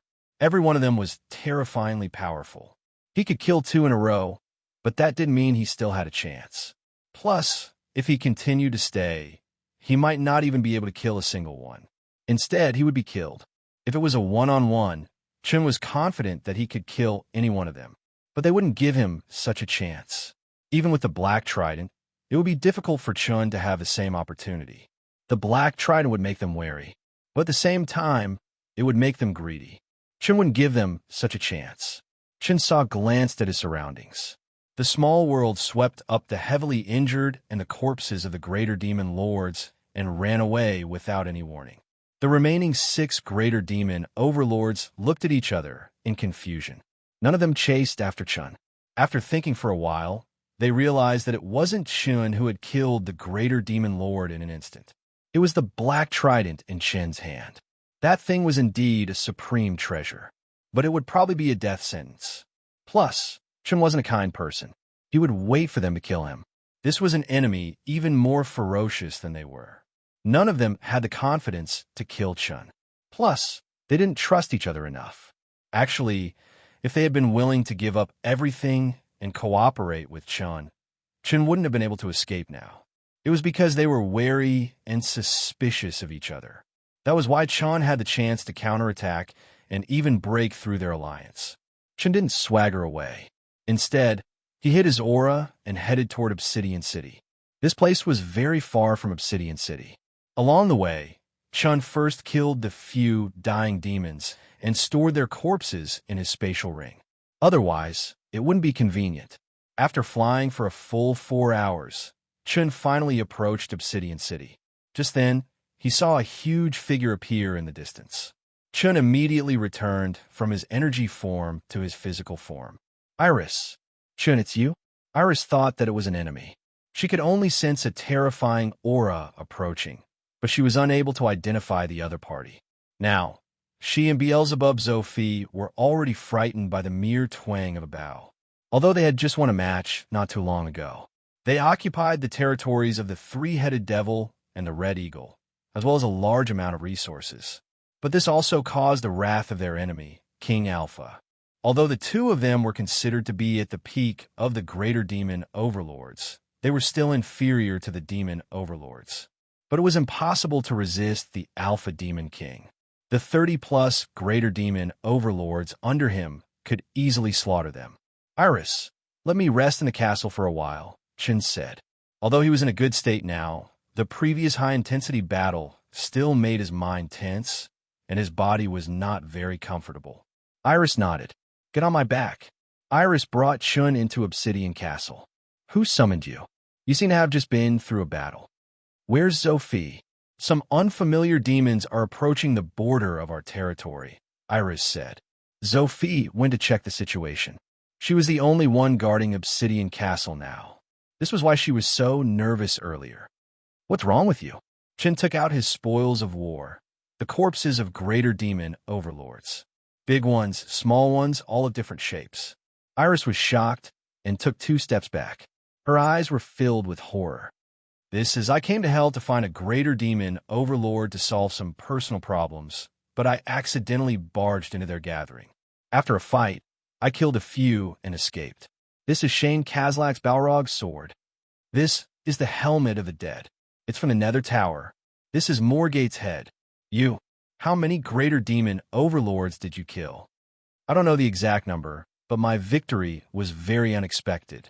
In fact, they gathered together and didn't stop me from releasing my ultimate skill. That's why I succeeded. Chun was very sure that if they had stopped him from releasing his ultimate skill, the best outcome would have been for Chun to run away with his tail between his legs. This is... Suddenly, Iris picked up a red token. Her expression changed drastically again. This is Demon King Alpha's Crimson Token. Iris thought that she had already seen a lot of things. But at this moment, she really felt a chill. It could be said that she had watched Chun grow up step by step. She had never thought that one day, Chun would grow to where he was today. Perhaps Chun wasn't powerful enough for her to look up to. But Chun's results were definitely enough to shock her. What's this thing for? Wait, I'll tell Zophi to come back, Iris said solemnly. When Zophi discovered the signal sent by Iris, he thought that there was an enemy invasion in his territory. After all, he and Iris had agreed to use the signal only if there was a catastrophic problem in his territory. However, when Zophi returned, he found that Obsidian City was peaceful. There didn't seem to be any signs of war. Moreover, Iris's aura didn't seem to be in any danger. Beelzebub Zophi returned to Obsidian Castle. He immediately noticed that Chun was beside Iris. Chun, why are you here? Zophi, take a look at this. Iris handed the crimson token to Beelzebub Zophi. In an instant, Beelzebub Zophi's eyes were filled with shock and doubt. What the hell is going on? My spoils of war, one of them. I want to know what exactly happened. The more details, the better. Jin told Iris and Beelzebub Zophi everything that had happened. Apart from hiding the identity of the handsome guy who had summoned him and some details of the battle, he didn't hide anything else. However, after Beelzebub Zophi and Iris heard Chen's statement, their expressions froze. You're saying that you killed nearly 30 greater demon lords? Actually, there were only 2 who were truly killed. Chapter 26:05. Chen Zhao was confident, but he wasn't arrogant yet. Although Shifeng had killed nearly 30 greater demon overlords, the demon overlords were still far stronger than the demon overlords. But in reality, he'd only killed 2 in a head-on battle. Meteorite was his trump card, but it wasn't his true combat power. Moreover, the requirements to use Meteorite were too strict. Beelzebub Zophi played with the red token, even though he was just listening to Chun Zhao's description. Both the husband and wife were shaken to the core. It was hard to imagine that he'd fought 8 demon lords. Not only that, but he also killed 2 of them and escaped safely with the spoils of war. How difficult would it be? I have use for this red token, Zophi said. I'll use the wealth of almost 30 demon lords to exchange for it. Wait, are you mistaken? I killed those greater demon overlords, and you're using their wealth to exchange for my spoils of war? You killed them, but how are you going to get their wealth? You can't even find their territory, let alone their wealth. Their wealth won't automatically become yours just because you killed their master, but I can. What's this red token for? Chen Zhao asked, using the wealth of 30 demon lords to exchange for this red token. This could only mean that the value of this crimson token was much higher than the wealth of 30 greater demon overlords. So, Chen Zhao was very curious about the value of this token. This is the token of the secondary demon king I'm going to deal with. It also contains his power. As long as I have this token, his subordinates won't be able to attack me unless I attack them first. And the secondary demon king isn't allowed to attack you directly, so you'll be undefeatable, right? Chen Zhao immediately understood Zophi's intentions. Not only that, I can also study that secondary demon king's power. I can even absorb it and find a better way to counter him. Zophi had to admit that Chen Zhao had given him too many surprises. How difficult would it be to defeat and replace a secondary demon king? That was almost impossible to succeed. Perhaps Zophi's subconscious thought was that he couldn't succeed. He thought that he couldn't succeed. Ambition had driven him to this step, but it didn't mean that he believed he could do it. He was not the first demon lord to attempt to replace the lesser demon king. However, in the past tens of thousands of years, only one greater demon overlord had successfully become a lesser demon king. Beelzebub Zophi even felt that he was just one of the many losers who kept failing. He had even made up his mind. But Chun Zhao had given him hope of turning the tables. Before he could face the lesser demon king, there was still an insurmountable mountain. They were the 30 or so greater demon overlords under the lesser demon king. As long as these 30-plus greater demon overlords existed, the demon overlords would not be able to escape. Then he would never be able to face the lesser demon king. It seemed that the situation he was facing was despair. There was no way he could fight against the alliance of more than 30 greater demon lords. Unless these 30-plus greater demon overlords were willing to send them off one by one. Was that even possible? Impossible. No one was a fool. However, Chun Zhao's appearance this time had directly destroyed the alliance of more than 30 demon lords under the secondary demon king's command. Moreover, he even brought him a crimson token. This red token turned Beelzebub Zophi from a passive situation to an active one. Due to the restrictions of the rules, the lesser demon king could not directly attack Beelzebub Zophi. Moreover, because of Chun Zhao's massacre, only a single digit remained of the 30 greater demon lords. This greatly weakened the lesser demon king's power.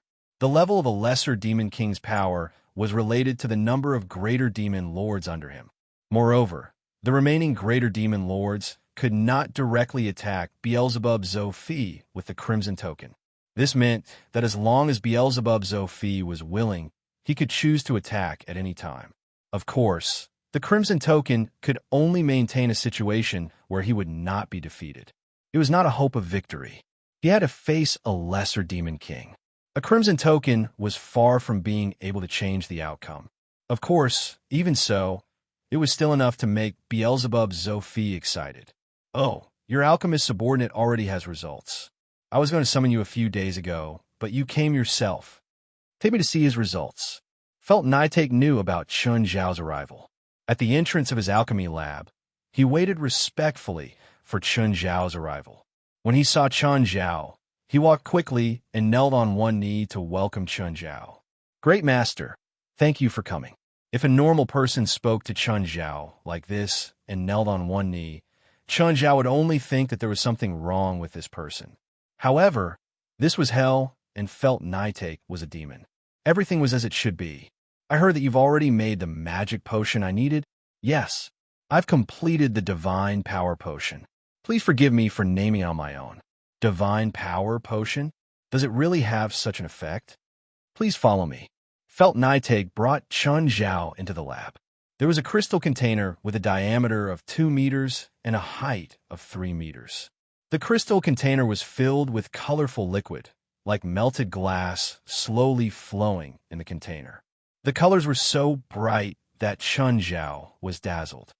Don't tell me this is the divine power potion you were talking about. Yes, master. This is the divine power potion. How do I drink it?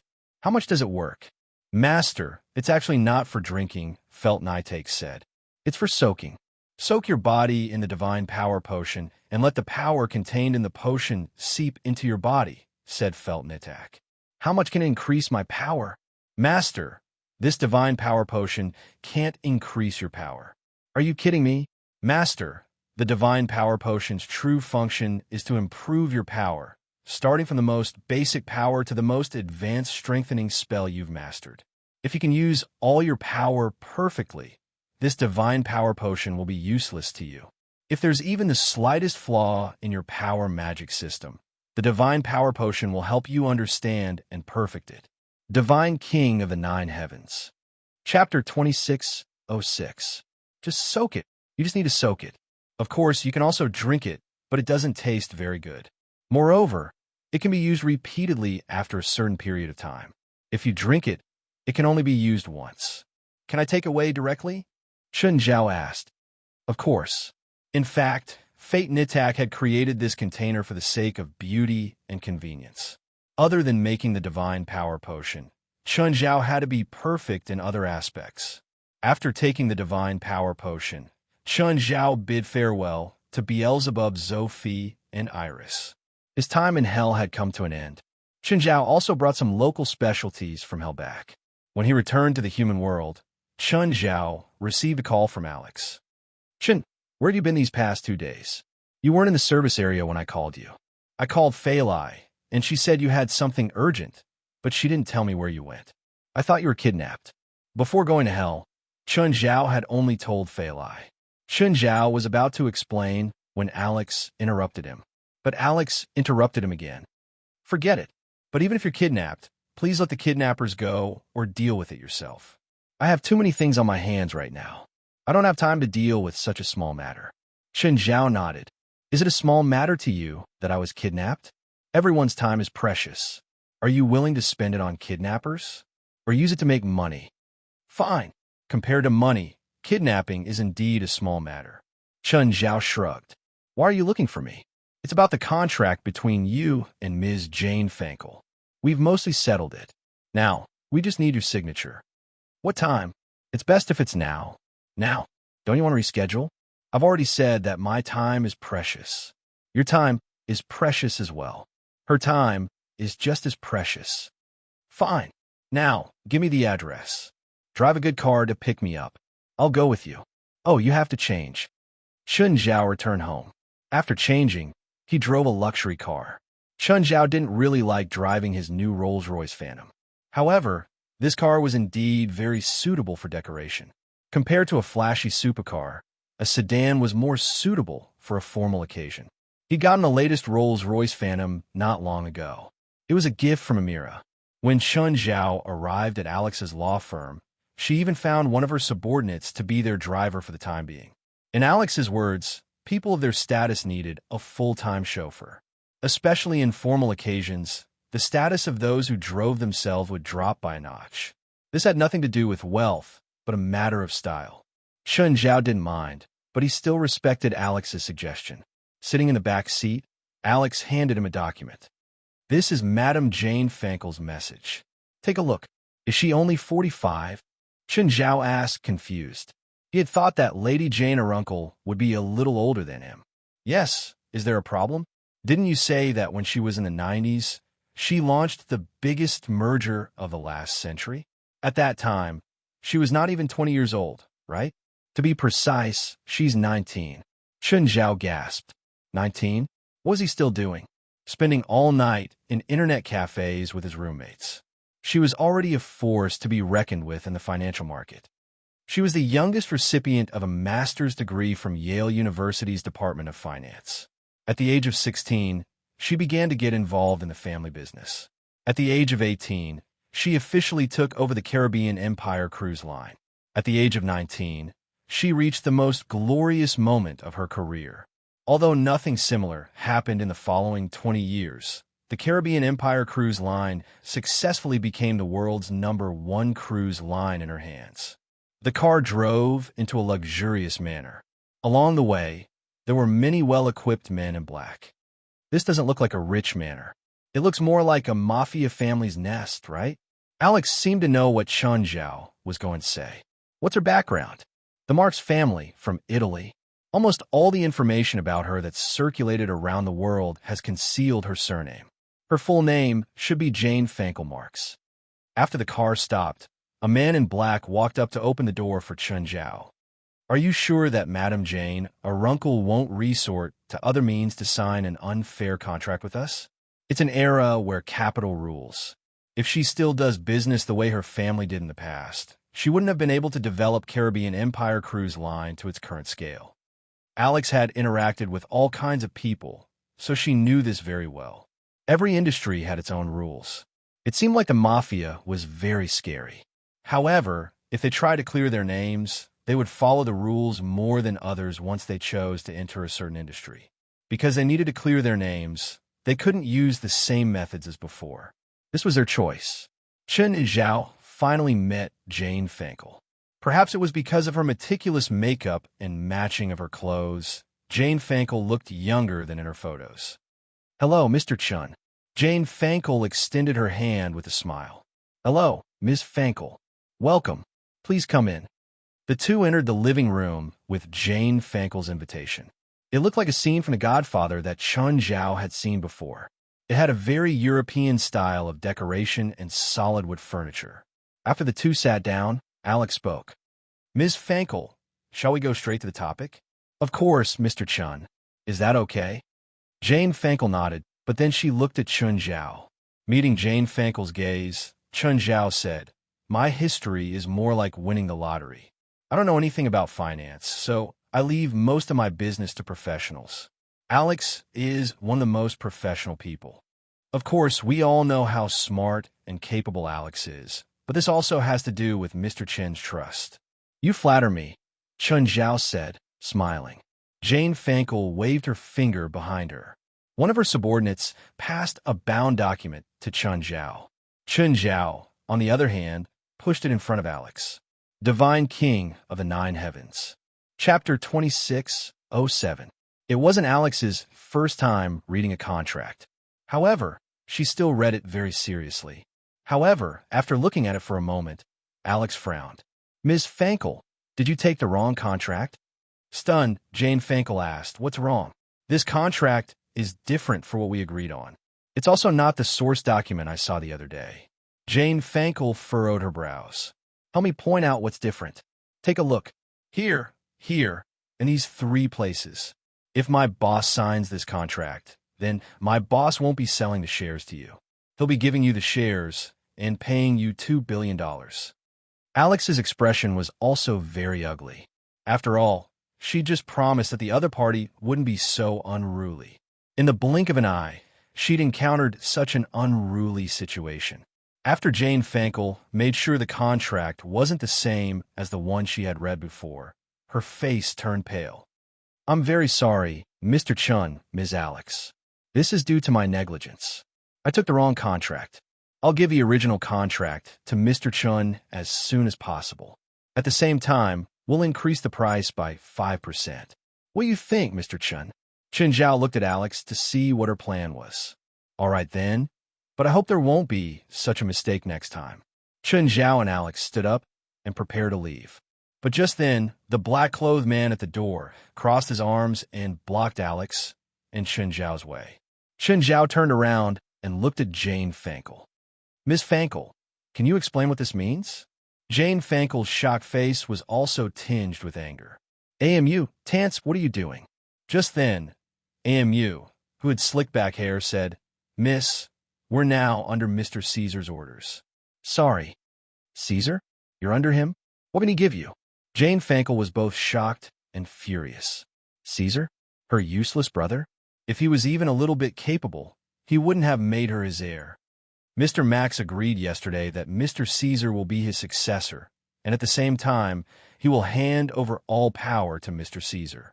In other words, from then on, all of us will automatically be loyal to Mr. Caesar. Impossible. How could father make such a decision? Jan Fankel's face was filled with disbelief. By now, Chun Zhao was getting impatient. He looked at Jane Fankel. I don't care about your family ethics. We just want to get out of here. I'm sorry, Mr. Chun. First, you need to sign this contract before you can leave. The lawyer who had been standing behind Jane Fankel suddenly spoke. What if I don't? Chun Zhao asked calmly. Then I'm afraid you won't be able to leave here today.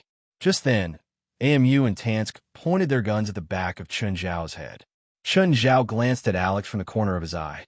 She nodded secretly. The two of them seemed to be communicating something. What? Chun Zhao sneered. Pointing a gun at your partner's head is how you cooperate? Jane Fankel was trembling with rage. She had been in the industry for almost 30 years. She had never been humiliated like this before. But this time, she didn't even have a chance to retort.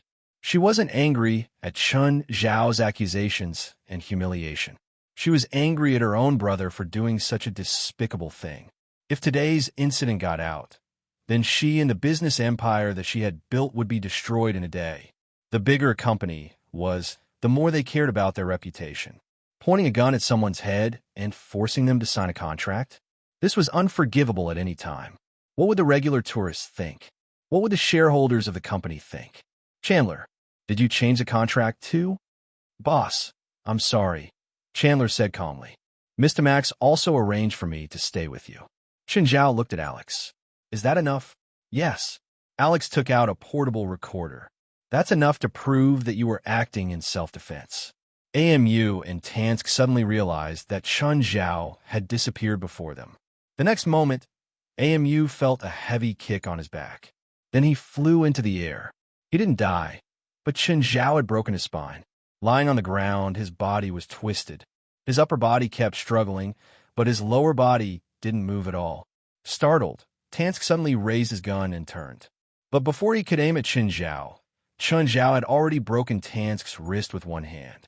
Then he pointed the gun at Tansk's shoulder. Bang, bang, bang. Alex closed her eyes and turned around. Please don't make it too bloody. The suit I'm wearing costs $30,000. Chun Zhao didn't make it too bloody. He didn't even kill anyone. After all, his suit was expensive too. It was inconvenient to move around in a suit. Casual clothes were more comfortable. Ms. Fankel, you've ruined my rare chance to wear a suit. At this moment, the men in black who were scattered around the manor ran over after hearing the gunshots. Jane Fankel walked to the door with a furious expression. Put away your guns. Mr. Chun, I'll give you an explanation. Jane Fankel didn't have the face to talk about cooperation anymore. If she couldn't give Chun Zhao a satisfactory answer, their family's huge business empire would also sink into oblivion. Jane Fankel stood at the door and looked at the men in black who hadn't put down their guns. You better know what you're doing. If you put down your guns now, I'll pretend this never happened. But if you reject my good intentions, you better think about your wives and children. Jane Fankel was born in a mafia family. Her father was a godfather. She'd been influenced by some things since she was young. She wasn't a white lotus. She'd seen more bloodshed than even a soldier who'd been to the battlefield. What my father and brother can give you, I can also give you, and more. Jane Fankel had controlled the Caribbean Empire Cruise Line for more than 20 years. She was not someone who could be dismissed just because of the title of godfather. If she wanted to, she could directly starve her family. This wasn't a joke. And this time, she wasn't joking either. She was really angry. Chapter 26:08. The men in black lowered their guns one after another. Once there was a first, there would be a second. Even these people would follow blindly. Some of them were Jane Fankel's trusted followers. Thus, they were the first to lower their guns. Mr. Chun, please give me 3 days. Sure. If you can give me a satisfactory answer in 3 days, we'll continue working together. Then, Chun Zhao and Alex drove away. In the car, Chun Zhao asked, Alex, do you think she directed it herself? Alex shook her head. She wouldn't gamble with her company's reputation. After a pause, Alex added, I thought you'd kill someone. I've always been a pacifist. Alex glanced at Chun Zhao in disdain. After returning home, Portia stayed at home to take care of the kids. However, Chun Zhao realized that his long-absent assistant, Zephyra, was also there. Zephyra, you're back? When did you come back? Boss, Zephyra greeted Chun Zhao with a smile. Zephyra, did you go on a mission in the past few days? Portia was very curious about Zephyra's deeds. You definitely don't want to know the whole process. Zephyra still had a faint smile on her face. Did you kill someone? Zephyra hesitated. She glanced at Chun Zhao silently and then nodded. Wow, impressive. Portia's passion had been ignited. After all, she had a normal life and desired to live a life beyond that. Her mind automatically filled in the gaps of Zephyra's passionate life. No matter what kind of bloody storm Zephyr was facing outside, he did not care. Here, Zephyr was just an ordinary girl, hard-working and approachable. After lunch, Zephyr sat by the lake and dipped her bare feet into the water. Unlike the turbulent life outside, the life here made her feel peaceful and tranquil. Chun Zhao brought a glass of juice to Zephyra. Is it resolved? Zephyra hesitated for a moment and then shook her head. What's the situation this time? An extremely ferocious demonic dragon has massacred more than 10 human villages. He's extremely cunning. There's no pattern to the targets he chooses. He chooses them completely randomly, and they're very far away from each other. After he finishes massacring a village, he immediately leaves. My team members and I have been hunting him for a few months, and we've only encountered him once. Even if he has absolute strength, he won't come into direct contact with us. His footprints are all over the 5 continents. His actions should have angered the entire spirit world, right?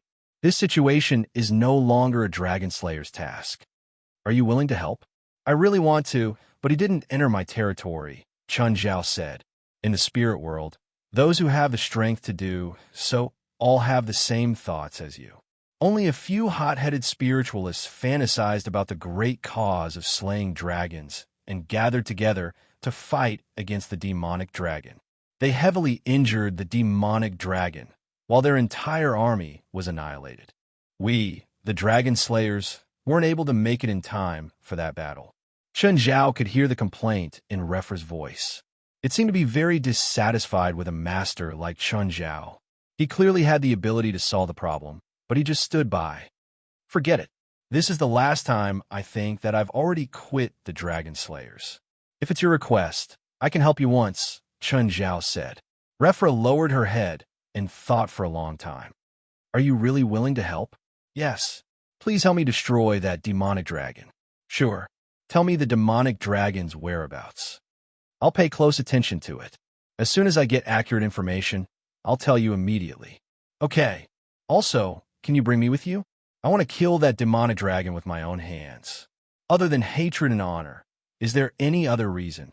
For us Dragon Slayers, there are some things that we can never erase, such as the Dragon Slayer mark. Refra lifted a dragon tattoo on her arm. It exuded the aura of the dragon race. It was very faint, but it was real. Every Dragon Slayer is actually a descendant of the dragon race. It's just that it's almost impossible for us to activate the dragon race's bloodline. However, we can temporarily borrow the power of the dragon race by bathing in dragon blood.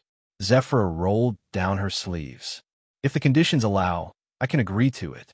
Refra had quit the Dragon Slayer organization, but it wasn't difficult for her to obtain information about the Dragon Slayers.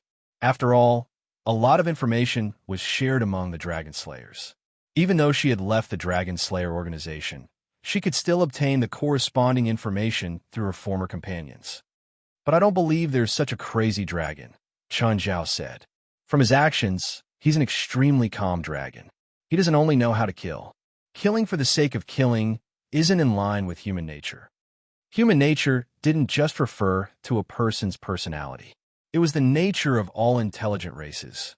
If the other was a violent dragon who didn't know how to think, he might only kill to satisfy his desires. But he was a dragon who could escape from the dragon slayers and the entire spiritual world many times. He didn't seem like an idiot who did things recklessly. I think he definitely has his own goal, but he hasn't revealed it yet. We've suspected that he has other goals, but we haven't found out yet. Chen Zhao rubbed his chin and thought for a long time. His purpose in doing this is completely like the action of a lunatic. However, he is not a lunatic. His seemingly clueless actions might be because he has put his purpose out in the open, but it has been ignored by everyone. Zephyr frowned. On the surface, you mean his goal is to provoke the entire spiritual world? That's the only possibility I can think of. What's in it for him? Does he want to die? Maybe. I'm not a smart person either. These are just my guesses. Chen Zhao had limited information, so his guesses were also very limited. But he still believed that this wasn't an irrational killing. Chen Zhao still had the perspective of profit. The smarter a person was, the less they would do irrational things. If the other party was a giant dragon above the dragon clan, then he would definitely choose a more reliable method. If they wanted to overthrow the rule of the humans, it was far from enough to just rely on killing. At least, normal killing couldn't overthrow the rule of humans. Chapter 2609. The Marx family originated from Sicily. They immigrated to the United States in the 1920s. Then, they took root here and made their first fortune by relying on the bloody accumulation of primitive blood. Prohibition in the United States gave them a chance to rise. In fact, most of the reason why the American Mafia was rampant today was because of the Prohibition. Most of the Mafia relied on Z's private alcoholic beverages to rise to power. In the era of Prohibition, it was also the era when the Mafia was at its most rampant. How rampant were they? They shot the judge in front of the court in broad daylight. The gunman was not punished. Instead, he sent a letter to the judge. He regarded it as a glorious achievement. If the current American politics was controlled by the capitalists, then the American political system was dominated by capitalists. In the past, the American politics was controlled by the Mafia, although the United States had cleaned up the chaos several times. Even today, the Mafia problem in the United States had not been solved, because the Mafia was deeply rooted in society. Of course, in the 1960s and 1970s, there were a group of clear-headed families. There were also a group of clear-headed families who knew that this path could not be walked to the end. These families worked hard to clean up their families. That was the case with the Marx family. It was under this situation that Jane Fankel's father took over the family. But he was limited by the vision and reputation of the previous generation. So, Jane Fankel's father did not achieve much. But he had laid a very good foundation for Jane Funkel. Jane Fankel was the representative of the Mafia descendants in the new era. Father, I want to know why. I've already brought the family out of the swamp, but your decision has plunged the family back into the swamp. If you can't give me a satisfactory answer, I might very well correct your mistake myself.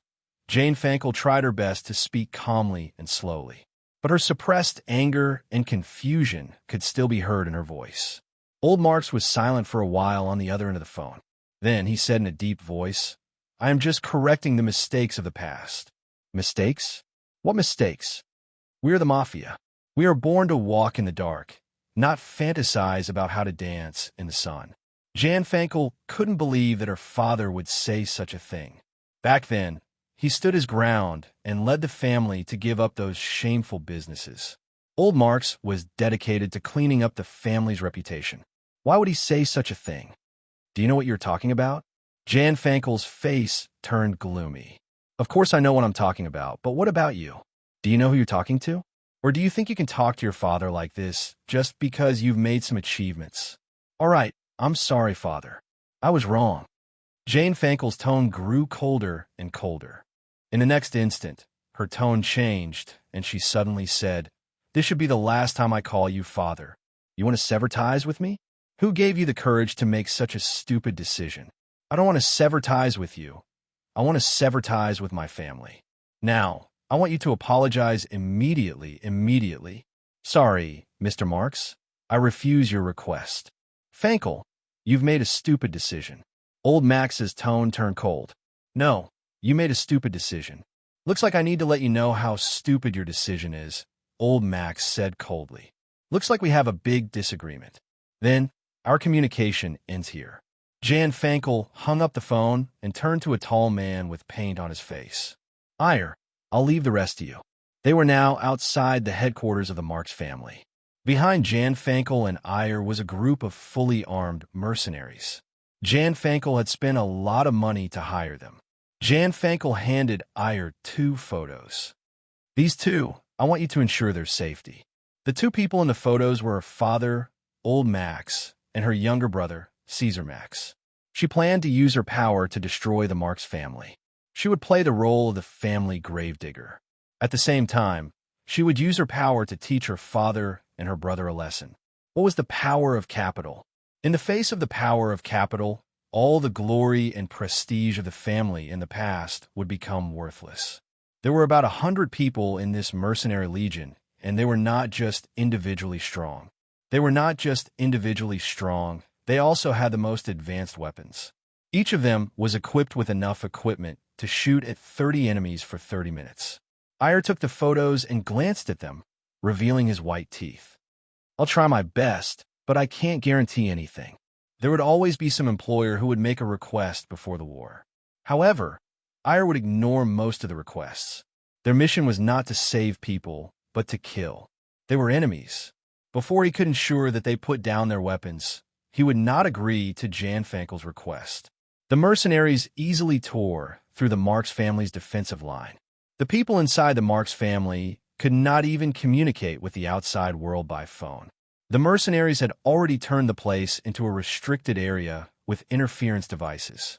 Jan Fankel looked at the once familiar home, which was now engulfed in the flames of war. She did not plan to kill her father and brother. She just wanted them to not be a hindrance. However, given her father and brother's way of doing things, they would never allow her to leave the family's control. That was why Jan Fankel chose to make the first move. Before the 2 of them could even react, he had uprooted them and the Marx family. Jan Fankel was from the Marx family. That was why she knew the Marx family better than anyone else. Meanwhile, in the Marx family, Caesar and Old Marx were standing in front of a window on the 3rd floor. Both of them looked at the chaos below expressionlessly. They watched as their family's gunmen retreated step by step. Neither of them was worried or afraid. Caesar glanced at his father and said, "It seems that Jan Fankel does not know her family well enough. This is a chance for her to understand that compared to the entire family, her achievements are nothing at all," Yi Zichen said with a smile. At this time, a voice came from behind them. "I can give her a chance, but that depends on her performance." Chapter 26:10. How's the situation inside? Jane Fankel asked. It's going well. Although we encountered quite a bit of resistance, Ire said disapprovingly. Although they were facing a well-known mafia family, their combat power was not on the same level. The difference in equipment was not something that could be made up for with numbers. Especially the difference in equipment. It was not something that could be made up for with numbers. In this battle, no tactics could make up for the difference in equipment between the 2 sides.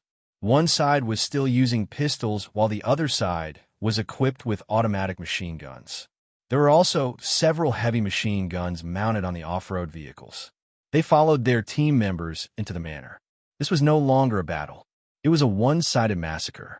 Jane Fankel's heart was heavy, leading an army to massacre her own family.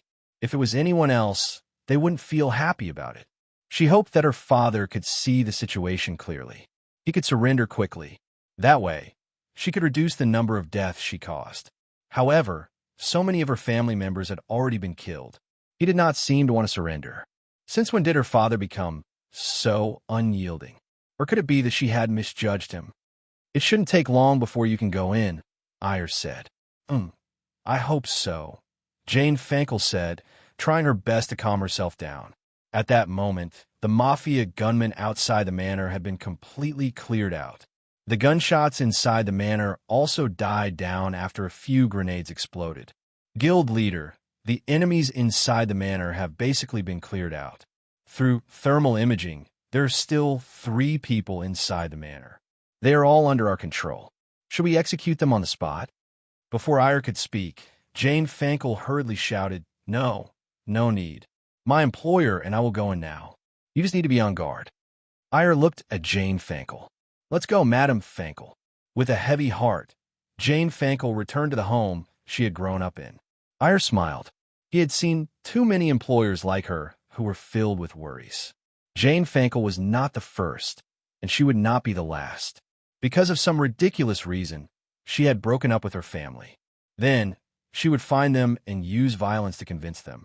When Jane Fankel entered the manor, she could not help but regret her decision.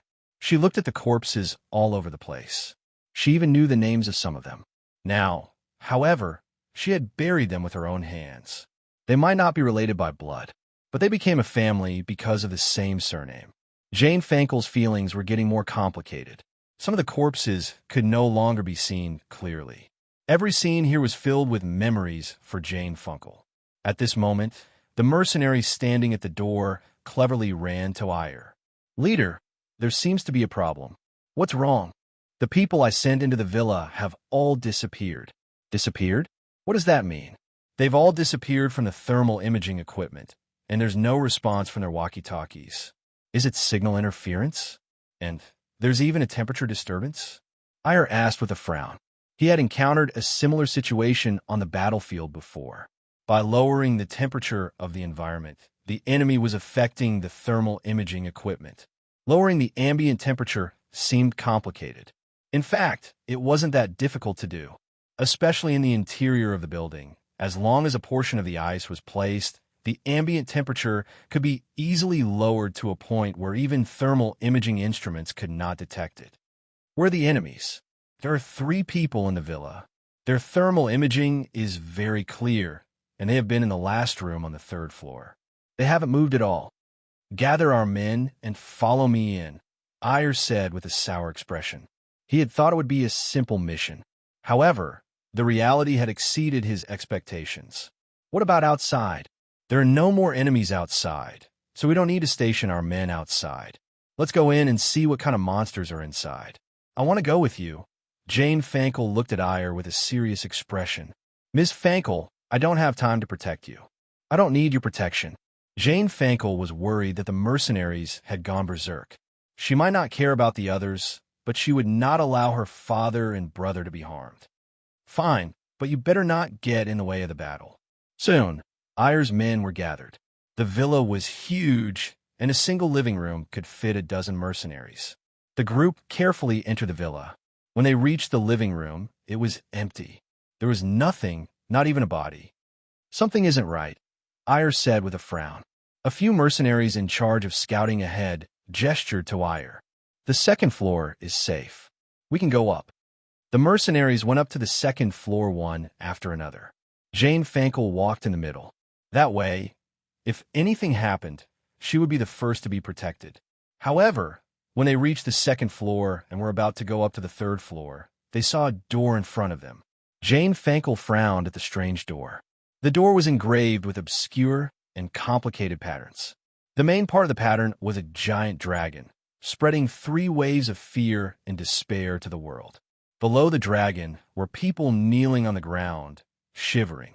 Why is there a door like this here? Jane Fankel was confused. There shouldn't be a door like this in a place like this. It wasn't some kind of art piece. Even if it was, it should be in her father's study or collection room. Ire signaled his men and forced their way in. One of the mercenaries went up and kicked the door. With a bang, the strange door was kicked open. Then, a cloud of smoke spread out from the door. Careful, it might be poisonous gas, Ire said, covering his nose. However, after a while, the mercenaries realized the smoke wasn't poisonous at all. At least, they didn't feel anything unusual. Let's go up and have a look. Stay alert. I'll sense that the villa was filled with a strange and indescribable pressure. He didn't like this place. If he had a choice, he would rather be on the battlefield than in this depressing villa. The mercenaries went through the door one after another. Jane Fankel hesitated for a while, but she still followed them.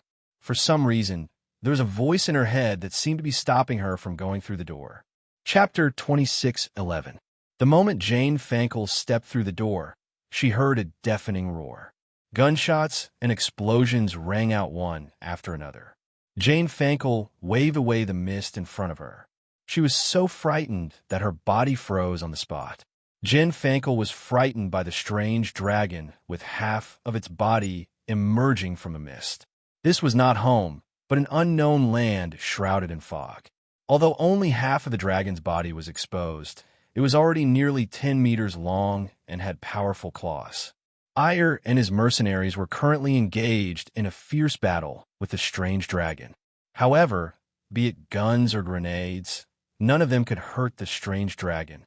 Every time the strange dragon waved its claws or spat out its dragon breath, it could kill a few mercenaries. Fankel, explain to me, what is this? What is this? Jane Fankel couldn't care less about AL's questions.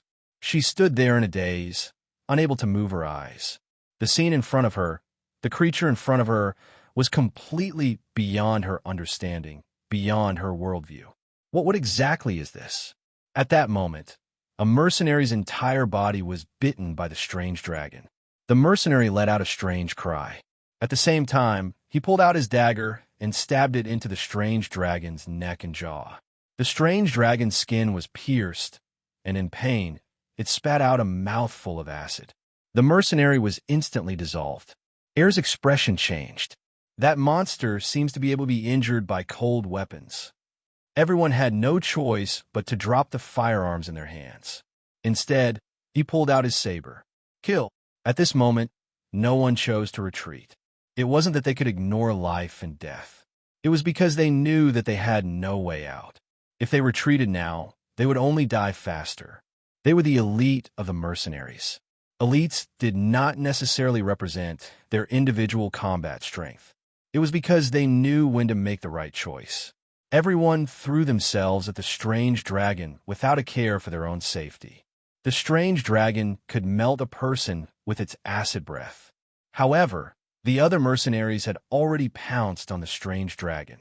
Everyone used all their strength to stab or scratch the neck of the strange dragon with their daggers. They were not warriors who faced death with equanimity, but at this moment, they could be called warriors. The strange dragon's neck was riddled with holes. However, its vitality was still as tenacious as ever. Al suddenly pounced forward, his saber raised high above his head. A 1-meter-long wound appeared on the strange dragon's neck. Fresh blood splashed all over Air, and the strange dragon finally collapsed. At this moment, there were only a few people left in Ire's group. Everyone was injured, and exhaustion was written all over their faces. They had never experienced a battle like this. It was a terrifying and strange battle. However, before everyone could heave a sigh of relief.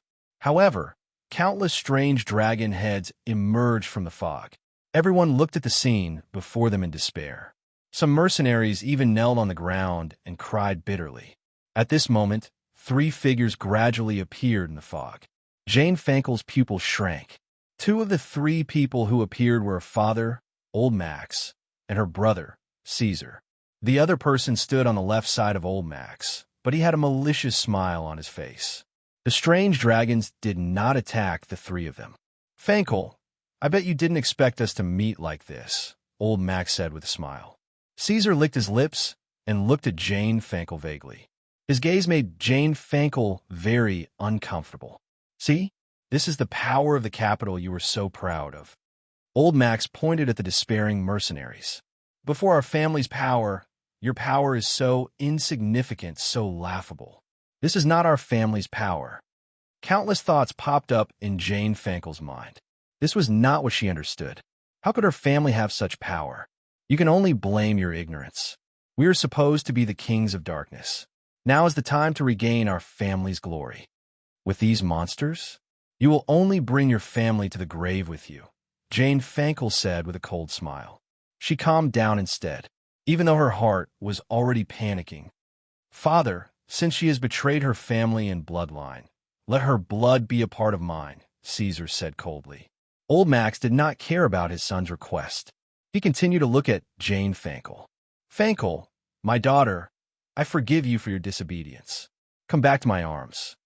Old Max opened his arms, as if welcoming Jane Fankel's arrival. Jane Fankel did not move. She felt that there was something about Old Max that made her feel uneasy. Also, Old Max's pupils were different from what she remembered. They were vertical pupils that she could not understand. Fankel, you have failed to live up to your father's expectations. Caesar looked at Jane Fankel with an even colder gaze. There was even a hint of joy in his eyes. Old Max rubbed his nose and said helplessly, "Seems like Fankel has chosen a different path. Forget it. If you don't want to accept your family, then so be it." Caesar could not help but grin as he walked towards Jane Fankel step by step. Suddenly, a figure appeared in front of Jane Fankel. Iyer was holding a submachine gun and fired at Caesar. Ah! Caesar was shot in all directions, but the bullets did not penetrate his skin. Jane Fankel looked at Caesar in disbelief. How is this possible? How could her brother ignore the attack of firearms? "I will kill you all," Caesar roared. Half of his face was covered in scales. At that moment, a glass bottle was thrown into the mist and landed in front of Caesar. This. Caesar lowered his head and looked at the glass bottle. "Damn it! Get away, you idiot!" Old Max shouted anxiously. In the next instant, the glass bottle suddenly exploded, bursting with a dazzling white light. Jane Fankel and Iyer were also blinded by the dazzling white light. Suddenly, Jane Fankel and Iyer felt something grab the back of their necks and forcefully drag them into the mist. In the next instant, their vision turned black. It was as if they had traveled through a different world. They had returned to the other side of the door. A tall and slender woman was standing in front of them. The woman was holding a chain with both hands. The two ends of the chain were connected to hooks. It seemed like it was this pair of hooked claws that had dragged them out of the fog. "Don't ask anything. If you don't want to die, we better leave this place first." Divine Emperor of the Nine Heavens. Chapter 26:12. After saying that, the woman turned around and walked away. Jane Fankel and Ariel hurried to catch up with the woman. They dare not ask any more questions. In short, everything that had happened just now, even the woman before them, had shown signs of abnormality.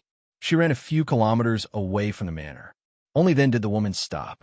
Jane Fankel was so tired that she could not even stand up straight. She dared not stop during the whole process. Ariel was still full of energy. At the same time, he kept his guard up against the mysterious woman. They did not meet any obstacles along the way. It made him suspect the woman's identity even more. "Is this enough?" Jane Fankel asked worriedly. "No." The woman turned around and looked at Jane Fankel. Suddenly, Jane Fankel saw the woman's pupils. She was so scared that she took a few steps back and fell on her, but Ariel's scalp went numb. He saw it too. He saw that the woman's pupils were the same as Old Max's inhuman pupils. Ariel pulled out his knife and pointed it at the mysterious woman. "Are you one of them?" The mysterious woman curled her lips. "One of them? Aren't you two the same?" "Us? We have nothing to do with those things." Even Jane Fankel could not convince herself of this. After all, two of her closest relatives had turned into those things. She was not sure whether she would turn into those things or not. Before this, she had no idea about it at all. "Maybe she is, but I am not. I have nothing to do with her or her family." Ariel hated Jane Fankel very much. Even if he knew, Jane Fankel might be a victim. Still, he could not help but hate Jane Fankel. You received the dragon blood baptism and are still unscathed. You're telling me you are not a dragon descendant? What dragon blood baptism? What dragon descendant? I don't understand what you're talking about. If a normal person comes in contact with dragon blood, it will be like taking a bath in acid. If a drop of dragon blood is eaten by mistake, it will be like taking the deadliest poison. But you have not shown any abnormalities until now. It means that not only do you have dragon blood, but you have also awakened it. What are you talking about? I don't even know what you're talking about. Don't be in a hurry to deny it. Do you have greater endurance and stamina than ordinary people? I'm a mercenary. I've received the most professional training, so it's not strange that my endurance and stamina are better than ordinary people. When Iyer said that, he actually felt a little guilty. because he knew his own situation. His endurance, stamina, and even his body were more like Data. Not only were they slightly stronger than ordinary people, but they were much, much stronger. However, Ire had always kept this secret in his heart and never revealed it to anyone. Some people's dragon bloodline awakening will have a very strong reaction, and the stronger the reaction, the purer the dragon bloodline is. Some dragon descendants awakening is recessive, and the symptoms are not strong. Your physique is only slightly stronger than ordinary people, so you should belong to the recessive awakening of dragon descendants. Are you trying to tell me that I'm actually related to her? There are far more dragon descendants in this world than you can imagine, but that doesn't mean you are related, the mysterious woman said calmly. I want to know what happened here. What happened to my father and my big brother? Jane Fankel looked at the mysterious woman anxiously. It's complicated and it's not something you can get involved in, so it's better if you don't know too much. But now that we are involved, do you think we can get out of this? Ire said calmly. He didn't dare to completely agree with the mysterious woman, but he felt that her words had some credibility. Do you remember that there was a third man other than you two? Old Max and Caesar? He's like us. He's like us, but he's also different from us. What do you mean? He's a real dragon, the shadow dragon, Haber Timur Haber, and he's the cause of all this. The mysterious woman looked at Jane Fankel and smiled. And he's your grandfather's grandfather. How is that possible? He looks old enough to be my son. That's the truth. How do you know? The mysterious woman laughed. According to seniority, I should be your grandmother. Is it strange? Dragons have long lives. Although their descendants can't live for thousands of years like the dragons, they still live longer than ordinary people. I'm 99 years old now. That's impossible. Jane Fankel had wanted to say, you look like my daughter. However, she swallowed the words. Jane Fankel was still suspicious. She even suspected that this was some kind of parody show. The mysterious woman saw that Jane Fankel was still suspicious of her, so she continued, Actually, I'm your grandfather's sister, so it's fine if you call me Grandma. Of course, I prefer you to call me by my name, Varian Max. I'm not interested in your relationship. I just want to know what the fuck is going on, Ire said impatiently. I don't know what's going on either. My teammates and I are only responsible for hunting him down, Haber Timur Haber. Hunting him down? Didn't you say he's your grandfather? So what? Since you're hunting him down, we're your teammates. They're where they should be. When are you going to act? That's a real dragon. You can think of it as the scariest creature in the world. Do you think you can kill him as you please? What else? Are you going to get a nuclear weapon and blow him up? If you can, I don't mind, Varianki said. If you can, do you think I need you? Ire said mockingly. For a moment, the three of them fell silent. Varianki sat down and rested. At the same time, she took out a few compressed biscuits and gave them to Ire and Jane Fankel. Ire, who had just finished a biscuit, suddenly stood up. No, I can't stay here. It's too dangerous. Varianki glanced at Ire. You think you can leave? What do you mean? Is there something waiting for us outside? Not on the outskirts, but around us. Chapter 26:13. Do you know why we're here? Varian asked Marx in return. God knows, Ire said unhappily. It's because of this oak tree. Valerie patted the thick trunk and said, her grandfather and I planted this tree together. We were only 8 years old back then. I'm not interested in your old stories. Ire was getting more and more annoyed. Of course, our father told us that the oak tree was a sacred tree where the gods lived. It could resist the power of the devil. For a long time, I didn't understand what it meant, until the day I awakened my dragon bloodline and came into contact with a world that didn't belong to ordinary people. It was also that day that I saw the devil from hell. Varian was still talking to herself. Ire and Jane Fankel could tell who Varian was referring to when she mentioned the devil. After that, I left the family and joined an organization, the Dragon Slayers. Valerie took a deep breath and continued. In the past few decades, I've been hunting dragons all over the world. I've earned a title, Dragon Slayer. Varian Marx rolled up the sleeve of her arm. There was a dragon tattoo on it. My life's wish is to baptize my body with the blood of Haber Timur Haber. Valerie suddenly revealed a terrifying and ferocious expression. She patted the trunk of the oak tree heavily. The thick trunk shook slightly, and the mist shrouding the area dissipated a lot. Varian was slightly dazed. She changed her mind and stroked the tree trunk lightly. To her, this tree carried too many memories. Under the protection of the oak tree, the devil's power can't reach it. Outside the range of the branches and leaves are the mist and the strange dragons. This is the power of the demonic dragon, Haber Timur Haber. When will the mist dissipate? Dissipate? As long as he doesn't retract his domain, it will never dissipate. Won't he get tired? Maybe, but it's like keeping your eyes open. Whenever you feel tired, you might close your eyes and rest for a while. Besides, Haber Timur Haber's endurance is much stronger than yours. In other words, we will be trapped here forever. My companions are deploying, and they have already informed their helpers. Someone will be willing to help you. Haber Timur Haber has a lot of enemies.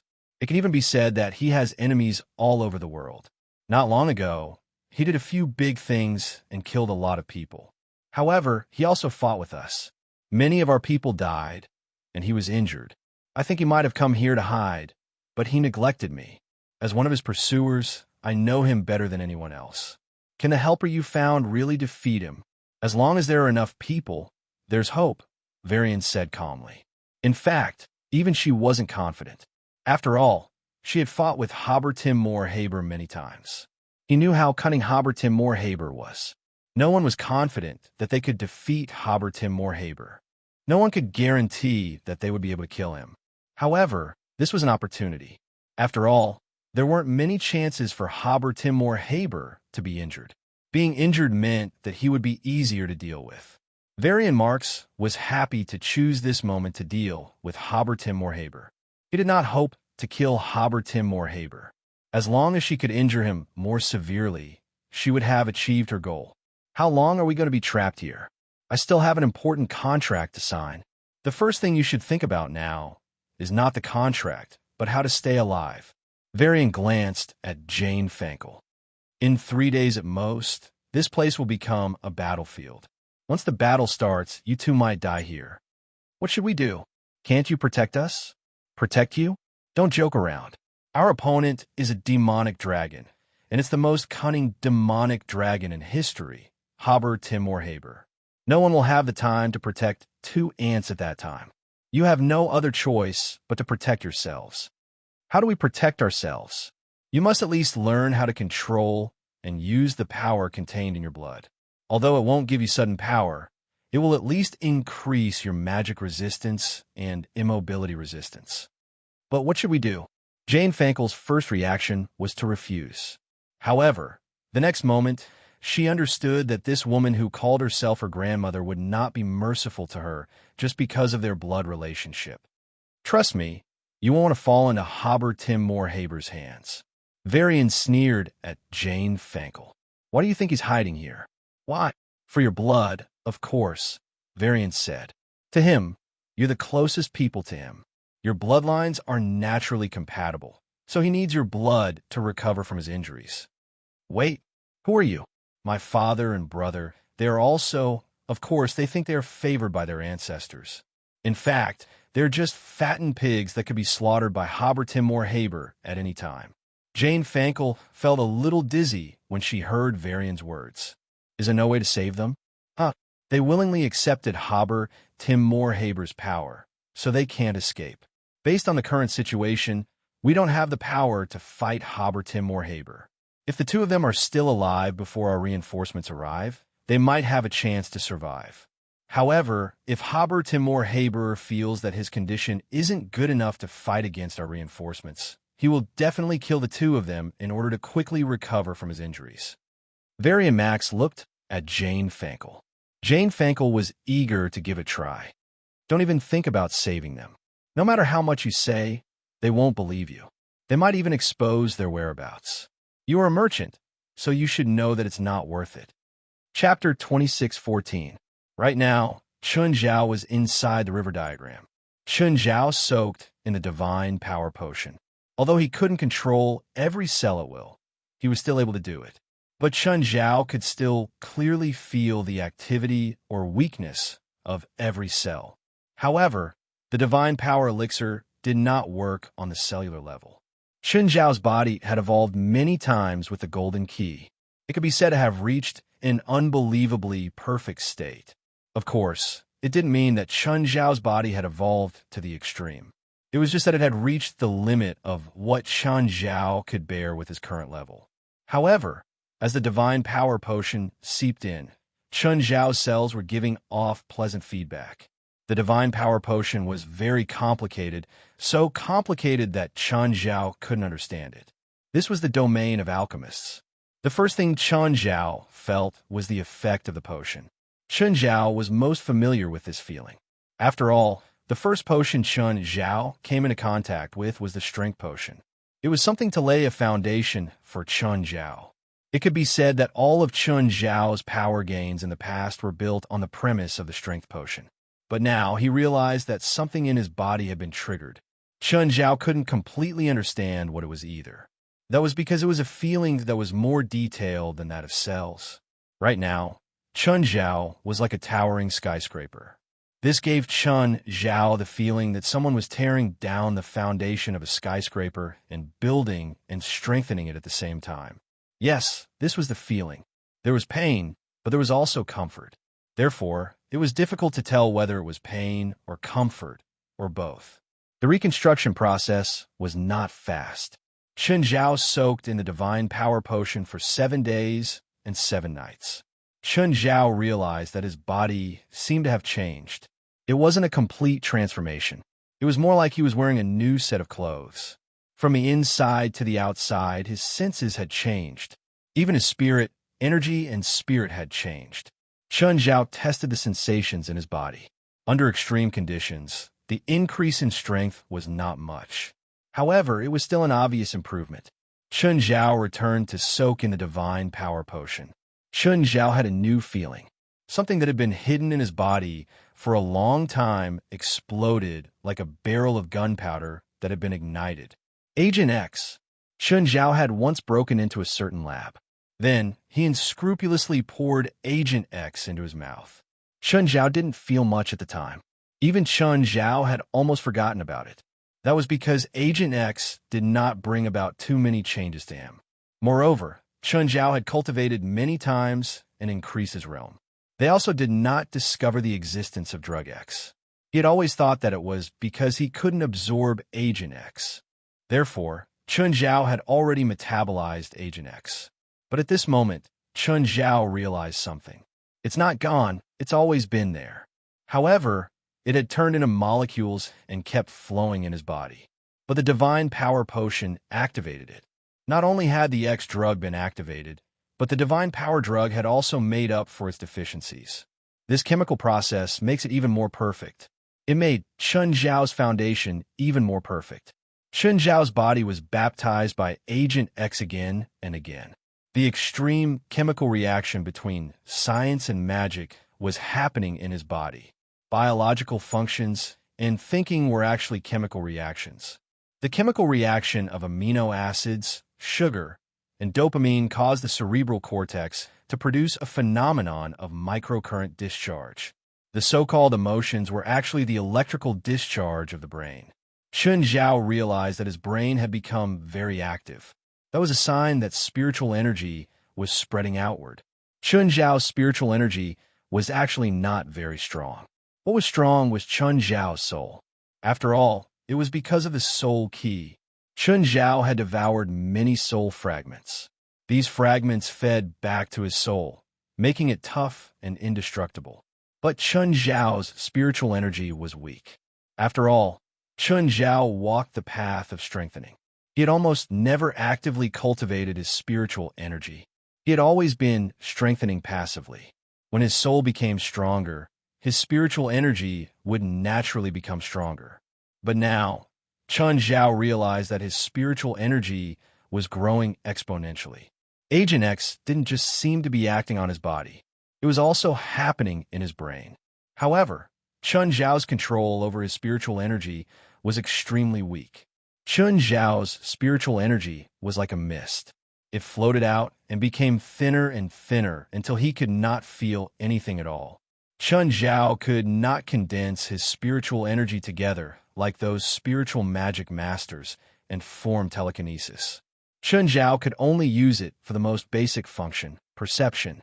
But when his spiritual energy spread out, it was still within Chun Zhao's domain. Within Chun Zhao's 1,500-meter domain, his spiritual energy dissipated before it could spread out. On the other hand, the things that spiritual power could perceive were clearer and more comprehensive than the things that one's domain could perceive. The two overlapped in terms of perception. This also caused Chun Zhao's spiritual energy growth to be of little value. The spiritual energy's function overlapped with the domain, but could not reach the domain's range, clarity, and sensitivity. So, spiritual energy was almost useless to Chun Zhao. Of course, to say that it was completely useless was not entirely true. If someone tried to use soul attack on Chun Zhao, they would first have to destroy the spiritual energy that Chun Zhao spread out. The same kind of attack would be weakened before it could even touch Chun Zhao. When Chun Zhao had fought Yedu Rainster last time, he had suffered from a soul attack. That thing was really hard to bear. But there weren't many enemies who could use soul attacks. There were even fewer soul attacks that could threaten him. Of course, Chun Zhao did not mind having more. It was never bad to have more skills. Chun Zhao cared more about the growth of his body and strength. Chun Zhao could not be sure how strong he was now. However, Chun Zhao still had a simple test. That was to release a neutron star with all his strength. He wanted to see how powerful the neutron star was. With the improvement of his basic body and the activation of Agent X, Chun Zhao's body improved in all aspects. Chun Zhao could not use accurate numbers for comparison. However, the power of the neutron star he released could flatten a 100-meter hill. This destructive power was quite impressive. Moreover, the 100-meter range was almost an absolute destructive range. Even Chun Zhao could be heavily injured in this range. Compared to before, the absolute destructive power of a 50-meter range was 2 times greater. The destructive radius was 2 times greater. Compared to a flat surface, it was 4 times greater. Moreover, the destructive power within the radius was 5 times greater. Chapter 26:15. During the third soak, Chun Zhao felt that he had a deeper understanding of his divinized giant form. All the inadequacies in the past were suddenly filled and perfected. The divinized giant form was more advanced than the basic foundation stones and the activation of the X drug. However, the improvement wasn't as great as the two, because an increase in the foundation meant an increase in the base. The improvement of the divinized giant form was obvious, but not as great as expected. What really improved was Chun Zhao's control over his power. Then Chun Zhao soaked in the divine power potion again. However, he felt that the potion's effects had clearly weakened. Chun Zhao thought to himself, this thing is indeed good. I'll get Fate Nitak to make more next time. Of course, the other materials were easy to take care of. It was just the 100 bloodlines of the king of power subordinates. Chun Zhao had to collect them for a year. After all, Chun Zhao couldn't wander around hell every day. He also couldn't meet the subordinates of the king of power every day. After the fourth soak, Chun Zhao had completely absorbed the potion's effects. The originally colorful liquid had now turned into a pure, transparent color. Chun Zhao could feel that the divine power potion was still effective on him. It was just that the amount wasn't enough. Chun Zhao started cultivating in the small world again. Currently, in its complete state, Chun Zhao could create 100,000 high-density white dwarfs weighing tens of thousands of tons at the same time. In terms of pure destructive power, Chun Zhao's full-powered attack could destroy an entire city instantly. Through the physical movement of the 100,000 black balls, he could easily destroy most enemies. However, Chun Zhao felt that this wasn't the limit of the small world. The growth of the small world hadn't reached its limit either. In Chun Zhao's previous trip to hell, the small world had absorbed large amounts of power from the demon lords. However, the absorption method was very crude. The amount of power he could use was very little. There was even more power stored in the small world. Chun Zhao needed to refine this power and make it his true power. As he continued to refine it, the power of the demon lords made the heavenly patterns in the small world flourish. Suddenly, Chun Zhao realized that there was a green fruit in the small world. He didn't know when it had formed. The green fruit was very abrupt and solid. A solid object had actually appeared in his small world. The fruit was very bright and green, as tender as a crisp apple. Chun Zhao tilted his head and looked at the green fruit. With a thought, the fruit fell from the heavenly pattern. Chun Zhao waved his hand, and the fruit landed in his hand. There was nothing special about it. Chun Zhao wasn't afraid of the poison. He took a bite. In an instant, an extremely rich life force spread in his mouth, along with the juicy flesh of the fruit. Ah, Chun Zhao moaned in pleasure. None of the ingredients in the world could compare to this fruit. It was a completely unfamiliar texture, but it was more delicious than any other ingredient. In fact, the taste was not something that ordinary people could eat. This was because ordinary people simply could not withstand such a strong life force. As the saying goes, it's too weak to be nourished. Chun Zhao ate the fruit in a few bites and felt his vitality increase again. Apart from increasing his vitality, the fruit did not seem to have other effects. However, if he diluted the life force in the flesh of the fruit, he didn't know if it could be given to his family. Chun Zhao continued cultivating in the small world. At the same time, he took out a few frozen demon lord corpses. Beelzebub Zophi had helped him seal it to stop the power from flowing out of the demon lord's corpses. While absorbing the power from the corpses, Chun Zhao realized that a second green fruit had formed in the small world. Chun Zhao thought for a moment and put the fruit away. He continued to focus on refining the demon lord's power. Using their power as nutrients, he continuously nourished the small world. Chun Zhao could already feel that the power of the small world had surpassed his own. Just then, Chun Zhao realized that the small world was feeding back to him. The two couldn't be improved separately, because Chun Zhao himself was the one maintaining the small world. First, the control of the small world had increased from 100,000 white dwarfs to 500,000. It was 5 times more than before.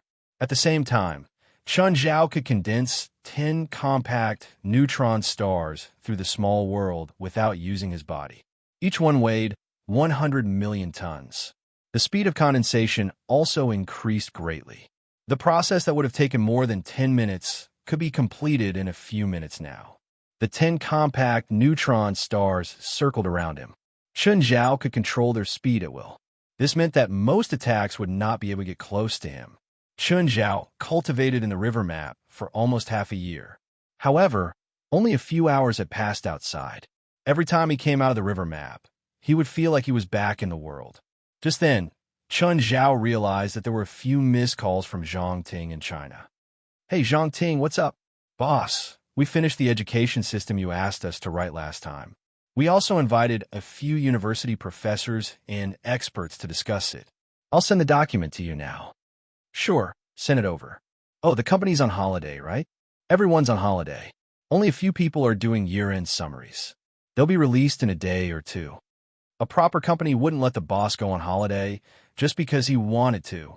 Everyone would just drop their work and go home to enjoy themselves. A normal holiday would require a few people to do the final summary. At the same time, they would also notify their partner companies about the progress. "Sure, check your account. I'll transfer some money to you. Go to the bank and exchange it. Then, send a big red packet to those who delayed their holidays." "Boss, you're not feeding your employees, you're feeding your enemies. You're giving them such high benefits now. If you can't give them such great benefits in the future, they'll only be disloyal." "I'll only be richer in the future," Chun Zhao said, unconcerned.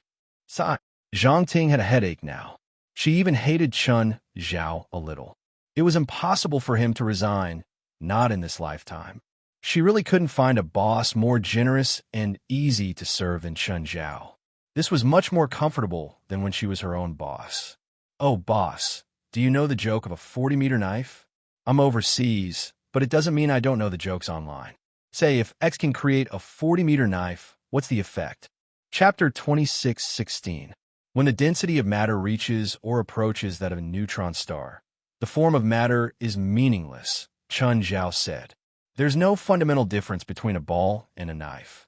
At the same weight, a ball the size of a ping-pong ball is more lethal than a 40-meter knife. Boss, I'm talking in camera language, not real physics. The effect of a 40-meter knife is much better than a ping-pong ball. No, the setting of X needs to be considered from the perspective of physics. Fine. Zhang Ting didn't understand why Chun Zhao had to focus on physics. To her, the characteristic of X itself wasn't scientific. But Chun Zhao had to make an unscientific character conform to the characteristics of physics. Wasn't that putting the cart before the horse? But he was the boss. Also, book a suite in a Magic City hotel on the 15th day of the year. It'll be the venue for our company's gathering. I'll pay for it. Zhang Ting wasn't surprised by Chun Zhao's request at all. Chun Zhao had always been so generous. If he didn't make this request, Zhang Ting would find it strange. Also, book 2 plane tickets or train tickets to Dragon Tiger Mountain in Jiangxi. Boss, you're going to burn incense. No, I'm old friends with the Celestial Master sect leader. We're having a gathering. Fine, that's all you rich people want now. Zhang Ting clearly misunderstood Chun Zhao. After hanging up the phone, Zhang Ting told the good news that the boss was going to give them a bonus. Seeing that it was still early, Chun Zhao flew into the sky again. Chun Zhao was curious. What was his limit? In hell, he'd flown 300,000 meters in the sky. But that was in hell. Hell was countless times bigger than the human world. The thickness of the atmosphere was also much thicker. Gravity could no longer restrict Chun Zhao. Now, Chun Zhao could resist the strong radiation of the universe. He could even absorb it and turn it into his own magic. This was no longer a limiting factor for Chun Zhao. What restricted him was the thinness of the air. Even Chun Zhao needed to breathe now. Of course, it wasn't difficult for Chun Zhao to temporarily change to internal breathing. Even ordinary people might be able to do it. For example, some people could dive for 20 to 30 minutes without any equipment. This was a typical internal breathing technique. Chun Zhao could absorb the oxygen in the water. But in the absolute vacuum of the universe, he couldn't do it. Chun Zhao could already fly up to 80,000 meters in the air. Generally, the altitude of a commercial plane was only 8 to 12,000 meters. 20,000 meters above them would be the ozone layer. Chun Zhao's current limit was the middle layer. Above them was the dissipation layer, where there was almost no air. Even Chun Zhao's small world couldn't gather enough air. The air density here was a billionth of that at sea level. In other words, 100 billion cubic meters of air here was equivalent to 1 cubic meter of air at sea level. Here, Chun Zhao couldn't use neutron star, white dwarf, and other skills. This was because Chun Zhao's neutron stars and white dwarfs were mainly made by condensing air. However, Chun Zhao could not even absorb air here, let alone create high-density neutron stars and white dwarfs. But in this environment that was close to a vacuum, there was no air resistance. Chun Zhao's speed also increased greatly. This was the harshest environment on Earth. Even the 2 poles were far from this place. Every time he reached an extreme environment and stayed there for a long time, Chun Zhao's body would adapt. His body's functions would start to coordinate, allowing him to adapt to the environment. Chun Zhao doubted if he could really adapt to a vacuum environment one day. Of course, it could also be an evolution of his body's functions. It could also be that his cultivation had reached the point where he could fly. Chun Zhao looked like he could fly now, but he was still far from reaching the legendary 9 heavens, plucking the moon, and the 9 hells.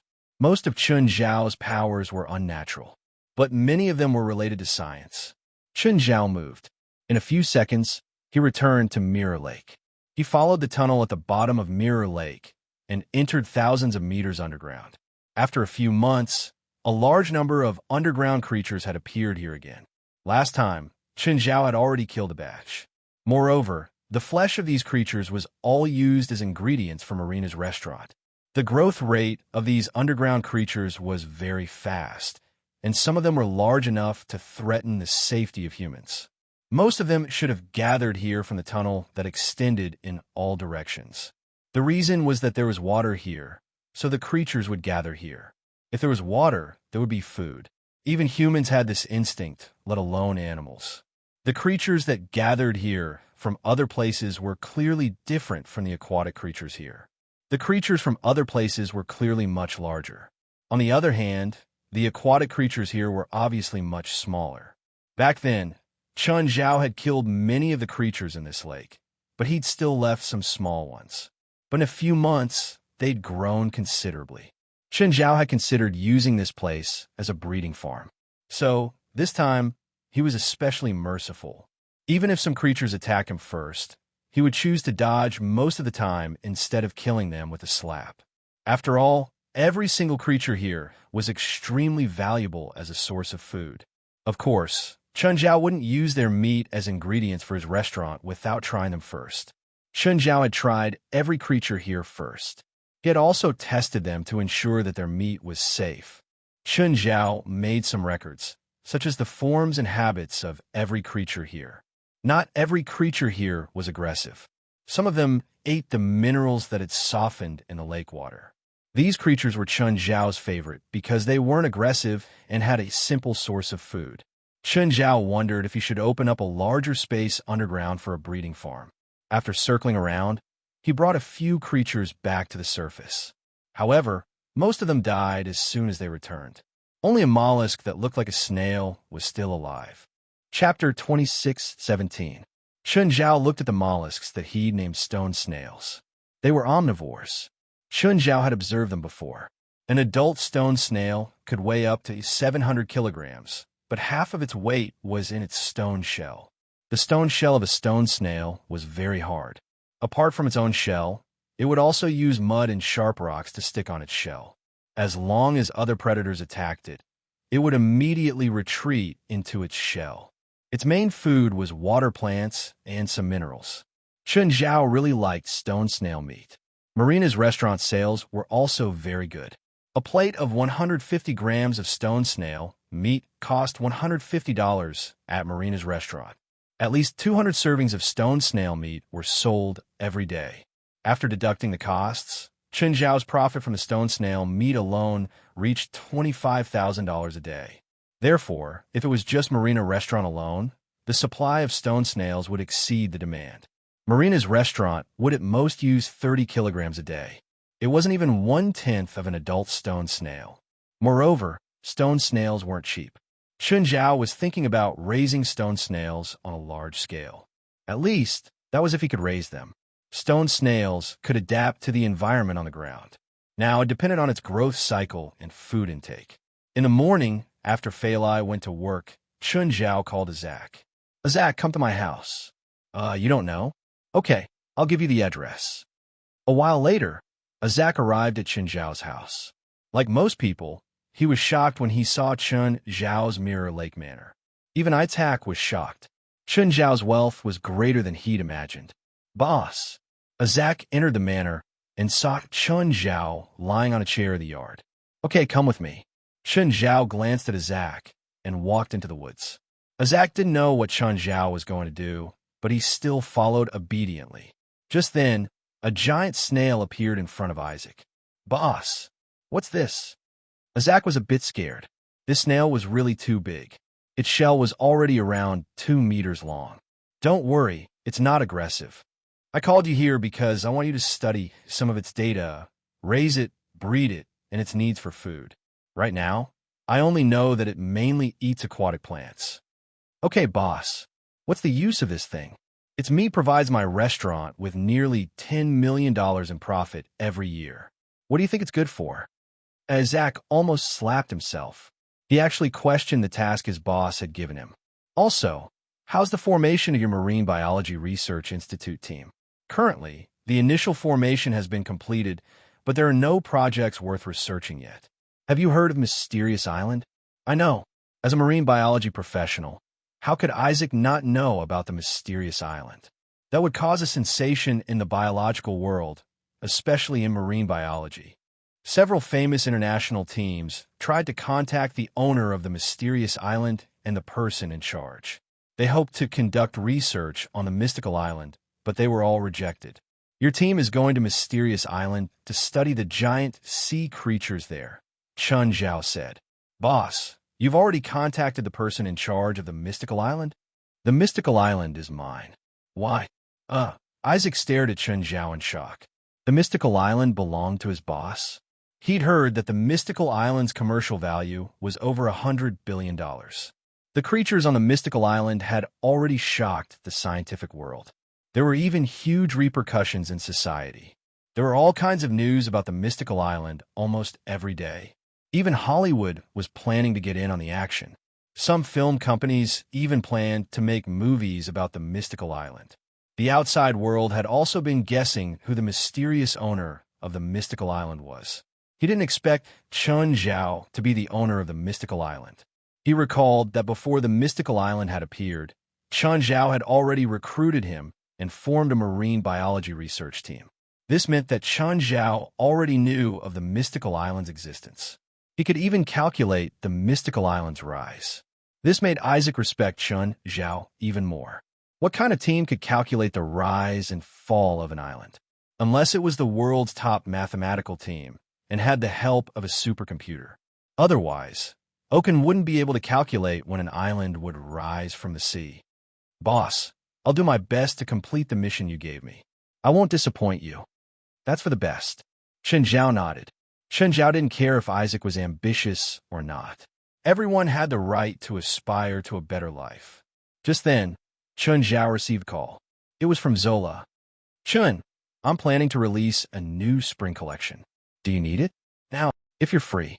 Then I'll go over now. Isaac glanced at Chun Zhao. After Chun Zhao hung up, he said, Boss, if you're busy, I'll leave first. Okay. Oh, I'll have someone send the snail over. After sending Isaac off, Chun Zhao went to the Baroness headquarters. It was just like his first time here. It was still so busy. Designers, assistants, and models were all moving around the venue. A tall model walked hurriedly and bumped into Chun Zhao. Are you blind? Sorry. Chun Zhao smiled and took 2 steps back. Shut up, bitch. Nat jogged over. When he looked at Chun Zhao, he had a big smile on his face. Chun, you're here. Come with me. Nat pulled Chun Zhao's wrist and walked to his dressing room. Smiling, Chun Zhao broke free from Nat's hand without batting an eyelid. Nat had always said that he was straight. However, Chun Zhao found it hard to believe someone who was used to pointing at him. As if he didn't feel it, Nat pulled Chun Zhao into the dressing room. All of you get out, Nat said. Ava, you stay. Ava was wearing glasses, but it wasn't hard to tell that she was a beauty. To be honest, the Baroness employees, whether it was normal runners, assistants, or designers, were almost all handsome men and beautiful women, not to mention the models here. Even if it was Sissy Knight, he was still a handsome guy. Nat's clothes were more feminine. He was indeed a handsome guy, and he was the kind of handsome guy who had quite an imposing aura. He wasn't any worse than Hollywood stars. 9 Heaven's God King. Chapter 26:18. Chun, take off your shirt and pants. Nat had taken advantage of Chun Zhao many times. Every season, Chun Zhao would come over to get his body measured. Then, Nat would drag him in. Actually, it was fine as long as he was familiar with it. Chun Zhao hoped that Triss would help him measure his body. However, Triss would measure Phalai every time. Chun Zhao did not want Nat to touch her. When Chun Zhao took off his clothes, Nat and Ava's eyes widened. Chun, your body is perfect, Nat said, swallowing. Ava wiped away the saliva at the corner of her mouth and gently touched Chun Zhao's chest. Chun Zhao's skin was slightly yellow. His 2 chest muscles were like exquisite brass, shining with a metallic luster. The intoxicating feeling made Ava a bit dazed. Smiling, Chun Zhao pushed Ava's hand away. Only then did Ava reluctantly move her hand away. Ava glanced at Nat. Nat had walked behind the curtain to take out his tools. How much do you charge? Ava asked in a low voice. Chun Zhao was stunned. Did she think of him as a model? He heard that many models had special part-time jobs. Did he look like a part-time model? How much do you think I'm worth? Ava gritted her teeth and looked Chun Zhao up and down. $2,000. Chun Zhao chuckled. He did not expect Ava to pay $2,000. After all, an assistant salary was not high. Even if an assistant designer's salary was higher than that of assistants in other industries. But $2,000 was not a small amount for most people. She was actually willing to spend $2,000 on him. Or was he worth $2,000? Just then, Nat walked out. Ava immediately shut her mouth. Nat glared at Ava, and she immediately shrunk her head. It seemed that Nat was quite intimidating in front of Ava. While Nat was about to measure, Ava gave Chun Zhao another name card. She gestured to Chun Zhao with her hand. Call me. After Nat finished his preparations, he finally came to measure Chun Zhao's body. Chun, your body is really perfect. It's like a piece of art, full of power, but it doesn't destroy the beauty. With that, Nat patted Chun Zhao's butt. Turn around.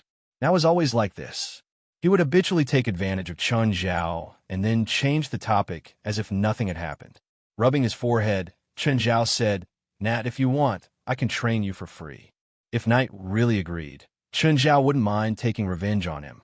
Unfortunately, Nat did not fulfill his wish. Forget it, I'm not your style, Knight said. I prefer this kind of neutral style. You call this neutral? Apart from your sexual characteristics, which part of you look like a man? Are you an idiot? All you can do is stand there. Don't you know how to lend a hand? Press the other end of the ruler down. Nate suddenly changed his attitude and shouted at Ava.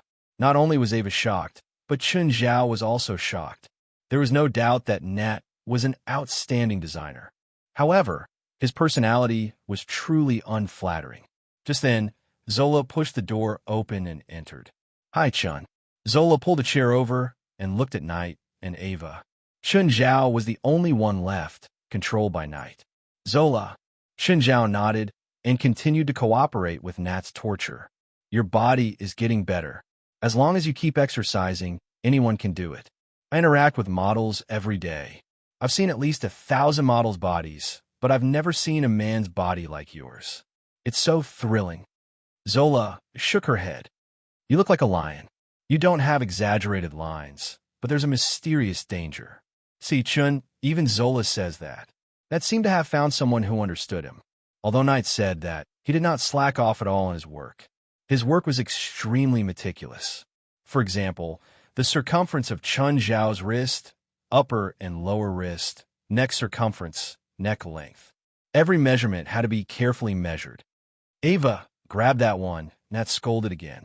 Even with Zola present, Nat's attitude towards Ava did not change at all.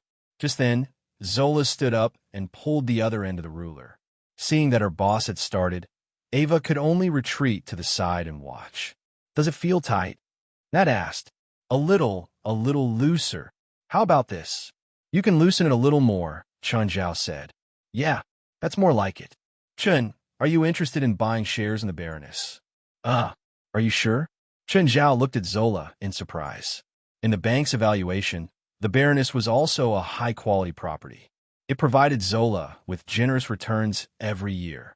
It could be said that as long as she asked the bank to use the Baroness shares as collateral, the bank could give a low-interest loan that was 5 times the Baroness valuation. Zola had 100% control over the shares. Even when her father, Rasfa, wanted to buy it, she rejected him. Ava found it strange. Finding a model to buy shares in the Baroness? I have no choice, Zola said helplessly. I'm really short on money recently. The bank didn't lend you money? The interest is still too high, Zola said. At least for me, it's too much pressure. Didn't I promise that as long as you need it, I can lend you money at the lowest interest? Zola shook her head. I need more money. How much? $1.5 billion. You don't need to pay that much, right? My father wants me to buy more shares, Zola said. He needs some cash flow. To put it bluntly, Zola and Rasfa were father and daughter. Zola was destined to inherit Rasfa's wealth in the future. The more Rasfa had, the more inheritance tax he would have to pay in the future. Thus, Rasfa and Zola wanted to reduce their wealth through some normal operations. Are you interested in the Baroness? Zola continued the previous topic. Yes, Chun Zhao said directly. How many shares are you planning to sell to me? Not more than 20%. Then how much are you planning to sell it for? Chun Zhao asked. At this moment, Knight's movements were a little sluggish. The Baroness' current market value is $5 billion. I want a 50% premium. According to your request, exactly $1.5 billion. Chun Zhao chuckled. I agree to the deal in general, but you can't decide the price alone. You should talk to my lawyer first. Chapter 26:19. Ava felt that she'd just done something really stupid. She'd just used $2,000 to insult a billionaire. More accurately, she'd insulted herself. Hopefully, he wouldn't mind. Chen Zhao didn't plan on doing that. Or rather, he'd already forgotten about it. Okay, Chen, Nat said. Your clothes for this season will take about 5 days. Thanks. Chen Zhao nodded and looked at Zola. Let's eat together. I'm afraid I won't be able to find time soon. The spring fashion show is about to start. I feel like you're busier than me. Zola rolled her eyes. Of course I'm busier than you. You're richer than me, but you give all the work to others while I have to do it myself. You can also choose to give it to others. We'll see, Zola said casually. Actually, Chen Zhao could understand a strong woman like Zola. It was simply unimaginable to throw his job to someone else. Moreover, not everyone was as lazy as Chen Zhao. As the saying went, power was the deadliest poison. No one could give it up. Chen Zhao's car drove out of the Baroness headquarters. Just then, a luxury car blocked Chen Zhao's path. Hi, Mr. Chen. Nice to meet you. I'm Madala. Hi, sorry, I'm in a hurry. Can you excuse me? Chen Zhao clearly didn't plan on getting to know this man who'd suddenly appeared. In fact, Chen Zhao didn't like this behavior. If he really wanted to get to know Chen Zhao, he had to be more polite. You shouldn't block Chen Zhao's way like this.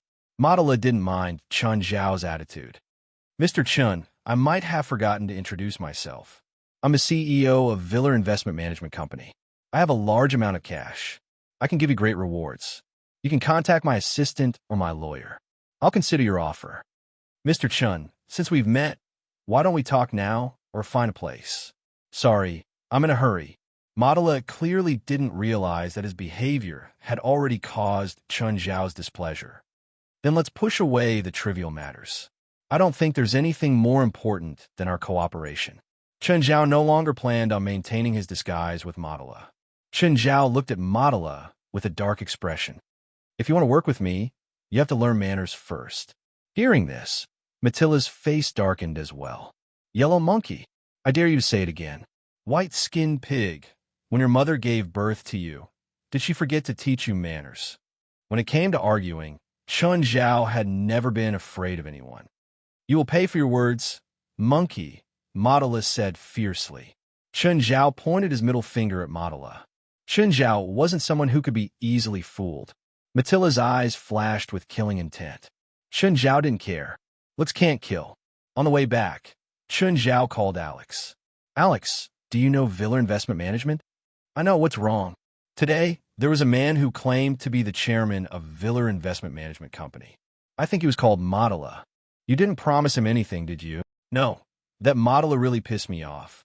What do you know? I'm not very familiar with Viller Investment Management Company, but it's very famous in the industry. Is it very influential? No, it's just that they have a lot of dirty tricks up their sleeves. Most of the people or companies that work with them have been scammed by them without exception. What's their main trick? The most common method is to gain the trust of the partner and hand the company over to them to manage. Then, they will sell the company to a third party as an agent. They're very good at this kind of thing from a legal perspective. Once the transaction is completed, it will be impossible for the victim to get the company back even if he wants to. Alex continued to say, this is what they do on the surface, but there are a lot of things that they don't do on the surface. It is said that some people were forced to hand over their companies to them. As for how they forced them, you can use your imagination. Although I know that you are very skilled in certain aspects, they are professionals. Kidnapping? Blackmail? That's about it. Anyway, it's just colluding with the local gangs and doing some shady business. You have to be careful. Okay, got it. As soon as Chen Zhao hung up, another call came in. The caller was none other than Mordery. Hey, Mordery, how come you have time to call me? Chen, someone wants to deal with you. I just got a job. Someone wants me to kidnap your family. Is that person called Madala? You already know. I just know this person. We just had a feud not too long ago. Do you need me to do anything? Chen Zhao and Mordery were the kind of people who wouldn't contact each other for tens of thousands of years. Even during festivals, they would only send each other a congratulatory message. But they both knew that they were each other's friends. They would only appear when the other person needed them. No need, Chen Zhao said calmly. After a moment of silence, Chen Zhao said, by the way, do you have anyone who's really short of money and willing to do anything for it? Ha! I have a lot of people like that. I want people who have something to care about, not people who have nothing to care about and are all alone. What do you want to do? Ha! Make something happen, of course. Chen Zhao's laughter had a hint of coldness. Then you better be more detailed. After all, they're not ordinary people. If there's just a little bit of evidence, they can get away. I know. Pick someone and tell him to go somewhere. I'll meet him there. Chen Zhao didn't plan on letting Marguerite give him his contact number. Okay, got it. What else do you need me to do? Chen Zhao made another call. This time, it was to inform Alex. He told her that he had a plan. After a moment of silence, Alex agreed. Chen Zhao went to the kindergarten again. Chen, why are you here? School's not over yet. Clive looked at Chen Zhao's sudden visit in confusion. There's something I need to talk to you about. Oh, someone might attack my children in the next few days, Chen Zhao said. If so, are you and Anpa confident in protecting them? If not, let them go on holiday for now. We'll talk about it after this is over. Divine King of the Nine Heavens. Chapter 2620. Berkeley was one of the poorest neighborhoods in Los Angeles. How poor was it? Up to 40% of the neighborhood was homeless. As far as the eye could see, there were only homeless people. Bull and his family lived in this neighborhood. Dirty and messy were no words to describe how poor the neighborhood was. Even the cashiers at the Golden Arches had bulletproof glass. Any restaurant was only open from 10 in the morning to 4 in the afternoon. After 4 in the afternoon, one would definitely be robbed. Bull returned home. His wife's voice came immediately. Vitan, where did you go last night? His wife's tone carried a hint of questioning. Out drinking with friends, Bull replied tiredly. You know we need money now, right? You know Claire needs medical bills, right? You know we haven't paid our rent, utilities, and phone bills this month, right? You're still in the mood to drink? His wife's tone grew angrier. Why can't you find a proper job? You think I don't want to? But who would want a guy who's been in prison? Bull let out a deafening roar of his own. Then why are you in prison? The couple had already started their daily quarrel. At this moment, a timid voice interrupted the couple. A little girl, holding a dirty doll in her arms, stood by the bedroom door. Cough! Daddy, Mommy, did you fight again? The couple immediately stopped fighting. No, Mommy and Daddy are just acting. Then can you stop acting? Claire doesn't like it. Bull glared at his wife and then looked at his daughter as gently as possible. Of course, no problem. Claire's complexion was very bad. She was born with no immune system. She was also known as a glass person. Bull and his wife couldn't afford to create a completely isolated environment for her. So she had to take antibiotics constantly. But as she took more and more, the effect of the antibiotics was greatly reduced. Both her body and the bacteria in her began to develop resistance. This led to frequent infections in the past 2 years. The slightest symptom was a high fever. More serious was a physiological imbalance. Her bodily functions became seriously abnormal, and she even temporarily lost her function. The only way to completely solve Claire's disease was to change her system. That was to transplant someone else's bone marrow to create an immune system in her own body. Beauregard's marrow was a match for Claire's. However, a bone marrow transplant would cost $200,000. That was something Bull could never afford. Claire was 5 years old, and when she was a year old, Beauregard had been in prison. It was because she was desperate to raise money for Claire's surgery. The result was predictable. Not only did he not get the money, but he also went to jail. Daddy, I want you to sleep with me. All right. Bull had a ferocious look on his face, but when it came to his daughter, he didn't seem to mind at all. It was as if he had changed his face, never showing even a trace of viciousness. Lying on the bed with Claire in his arms, Claire whispered, Daddy, I feel a little uncomfortable. Borai's heart skipped a beat as he had a bad feeling. Are you feeling unwell? I feel like I can't breathe. Bull sat up abruptly. When did it start? It started last night. Claire scratched her neck. There were many slight scratches on her neck. Every time I do this a few times, it seems to be better. Claire opened her mouth wide and started inhaling and exhaling, but this time, Claire didn't seem to be getting better. Bull quickly informed his wife and dialed the emergency number. The couple had no time to bicker. They followed the ambulance to the hospital. Claire was sent to the emergency room, and the couple anxiously waited for the result outside. Not long after, a doctor walked out of the emergency room, took off his mask, and looked at the couple in front of him. "Are you the patient's parents?" "Yes." "How is Claire?" "Do you know the patient's exact condition?" The couple became more and more uneasy. Bull asked, "What's wrong with Claire?" The bacterial infection caused a chain reaction that caused her respiratory tract to become inflamed. But she only took antibiotics 3 days ago. According to our blood test, the antibiotics are completely ineffective. That means she'll be infected as soon as she leaves the isolation room, the doctor said. "I suggest you arrange an operation for her immediately. Even if she's in the isolation room, it doesn't mean she's completely safe." Bull slumped into a chair, his eyes filled with despair. His wife covered her face and sobbed softly. Just then, Bull's phone rang. Bull didn't answer, but it rang again. Bull glanced at the caller ID and walked to an empty corner. "Boss, are you busy, Bull?" "Boss, I want to borrow money from you." "How much?" $200,000. "I promise I'll pay you back, no matter the interest." "Bull, are you short of money?" "My daughter needs an operation, but I can't afford it right now." "But I promise I have a way to get the money," Bull promised. "Bull, borrowing money is out of the question."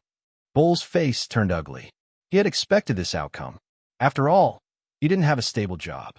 The man was his boss, not his father. How could he lend him money? It would be a waste of money. But the man on the other end said, "I have a job. Are you willing to take it? If you do, the money for your daughter's operation should be no problem." "What job?" "I'll take it." "Jail." "What? Take the blame?" "Yes and no." "I don't understand." "I'll give you an address. Go there and wait. Someone will contact you." "Sure." Bull didn't have time to think. He hurried to the address. It was an empty beach. There wasn't a single person. Rocks and rotten wood were everywhere. Bull waited there with a heavy heart. However, no one came even when the sky turned dark. Just when he thought that the person had stood him up, a figure appeared in the distance. Bull immediately charged toward the figure. When he got closer, he realized that it was an Asian. Bull asked hesitantly, "Are you the person our boss mentioned?" Chen Zhao smiled at Bull. "You need money?" Chapter 26-21. "Of course. If I didn't need money, do you think I'd be here?" Bull said bluntly. "Then I'm the one you're waiting for. How much can you give me?" Bull wanted to know how much money Chen Zhao could give him, not what he needed him to do. As long as the price was right, he didn't mind taking the blame for this Asian. "Enough for you to be a Hollywood star every day. I need the exact amount. I need a lot of money right now. Here's a check for $2 million. You can cash it at the bank now." Bull was taken aback. $2 million USD. This wasn't what he'd expected. After all, taking the blame for someone in Los Angeles cost tens of thousands of dollars. $2 million. "You're not asking me to take the death penalty, are you?" Bull paled in fear. "Are you willing to accept the death penalty?" Bull's expression was conflicted. After a while, he finally looked up. "I'm willing." Chen Zhao finally smiled. "Don't worry, it's not the death penalty." Chen Zhao was also testing Bull. He knew Bull's rough situation. He knew that Bull had a seriously ill daughter. He needed a lot of money. For the sake of his sick daughter, he could bear the consequences of trading his life for another's. This meant that he loved his daughter. This was what Chen Zhao needed. If Bull didn't have anything to worry about, Chen Zhao wouldn't dare to use him. "Are you sure you want to give me a $2 million commission?" "It's not a commission. It's a deposit," Chen Zhao said calmly. "Deposit?" Bull's eyes almost popped out. "Are you sure you're not messing with me? The check is in your hand. You can cash it at the bank now." "The bank is long closed now." "Huh. I made an appointment with a bank. They'll delay the closing time for me." Bull looked at the check in his hand. "What exactly do you need me to do?" "My car's over there. I'll take you to the bank." Bull thought for a moment and finally nodded. He didn't have anything for Chen Zhao to covet. The most valuable thing he had was the check in his hand. Chen Zhao had personally delivered it to him. Therefore, he did not need the other party to ask for anything from him. Sitting in Chen Zhao's luxury car and feeling the soft cushion,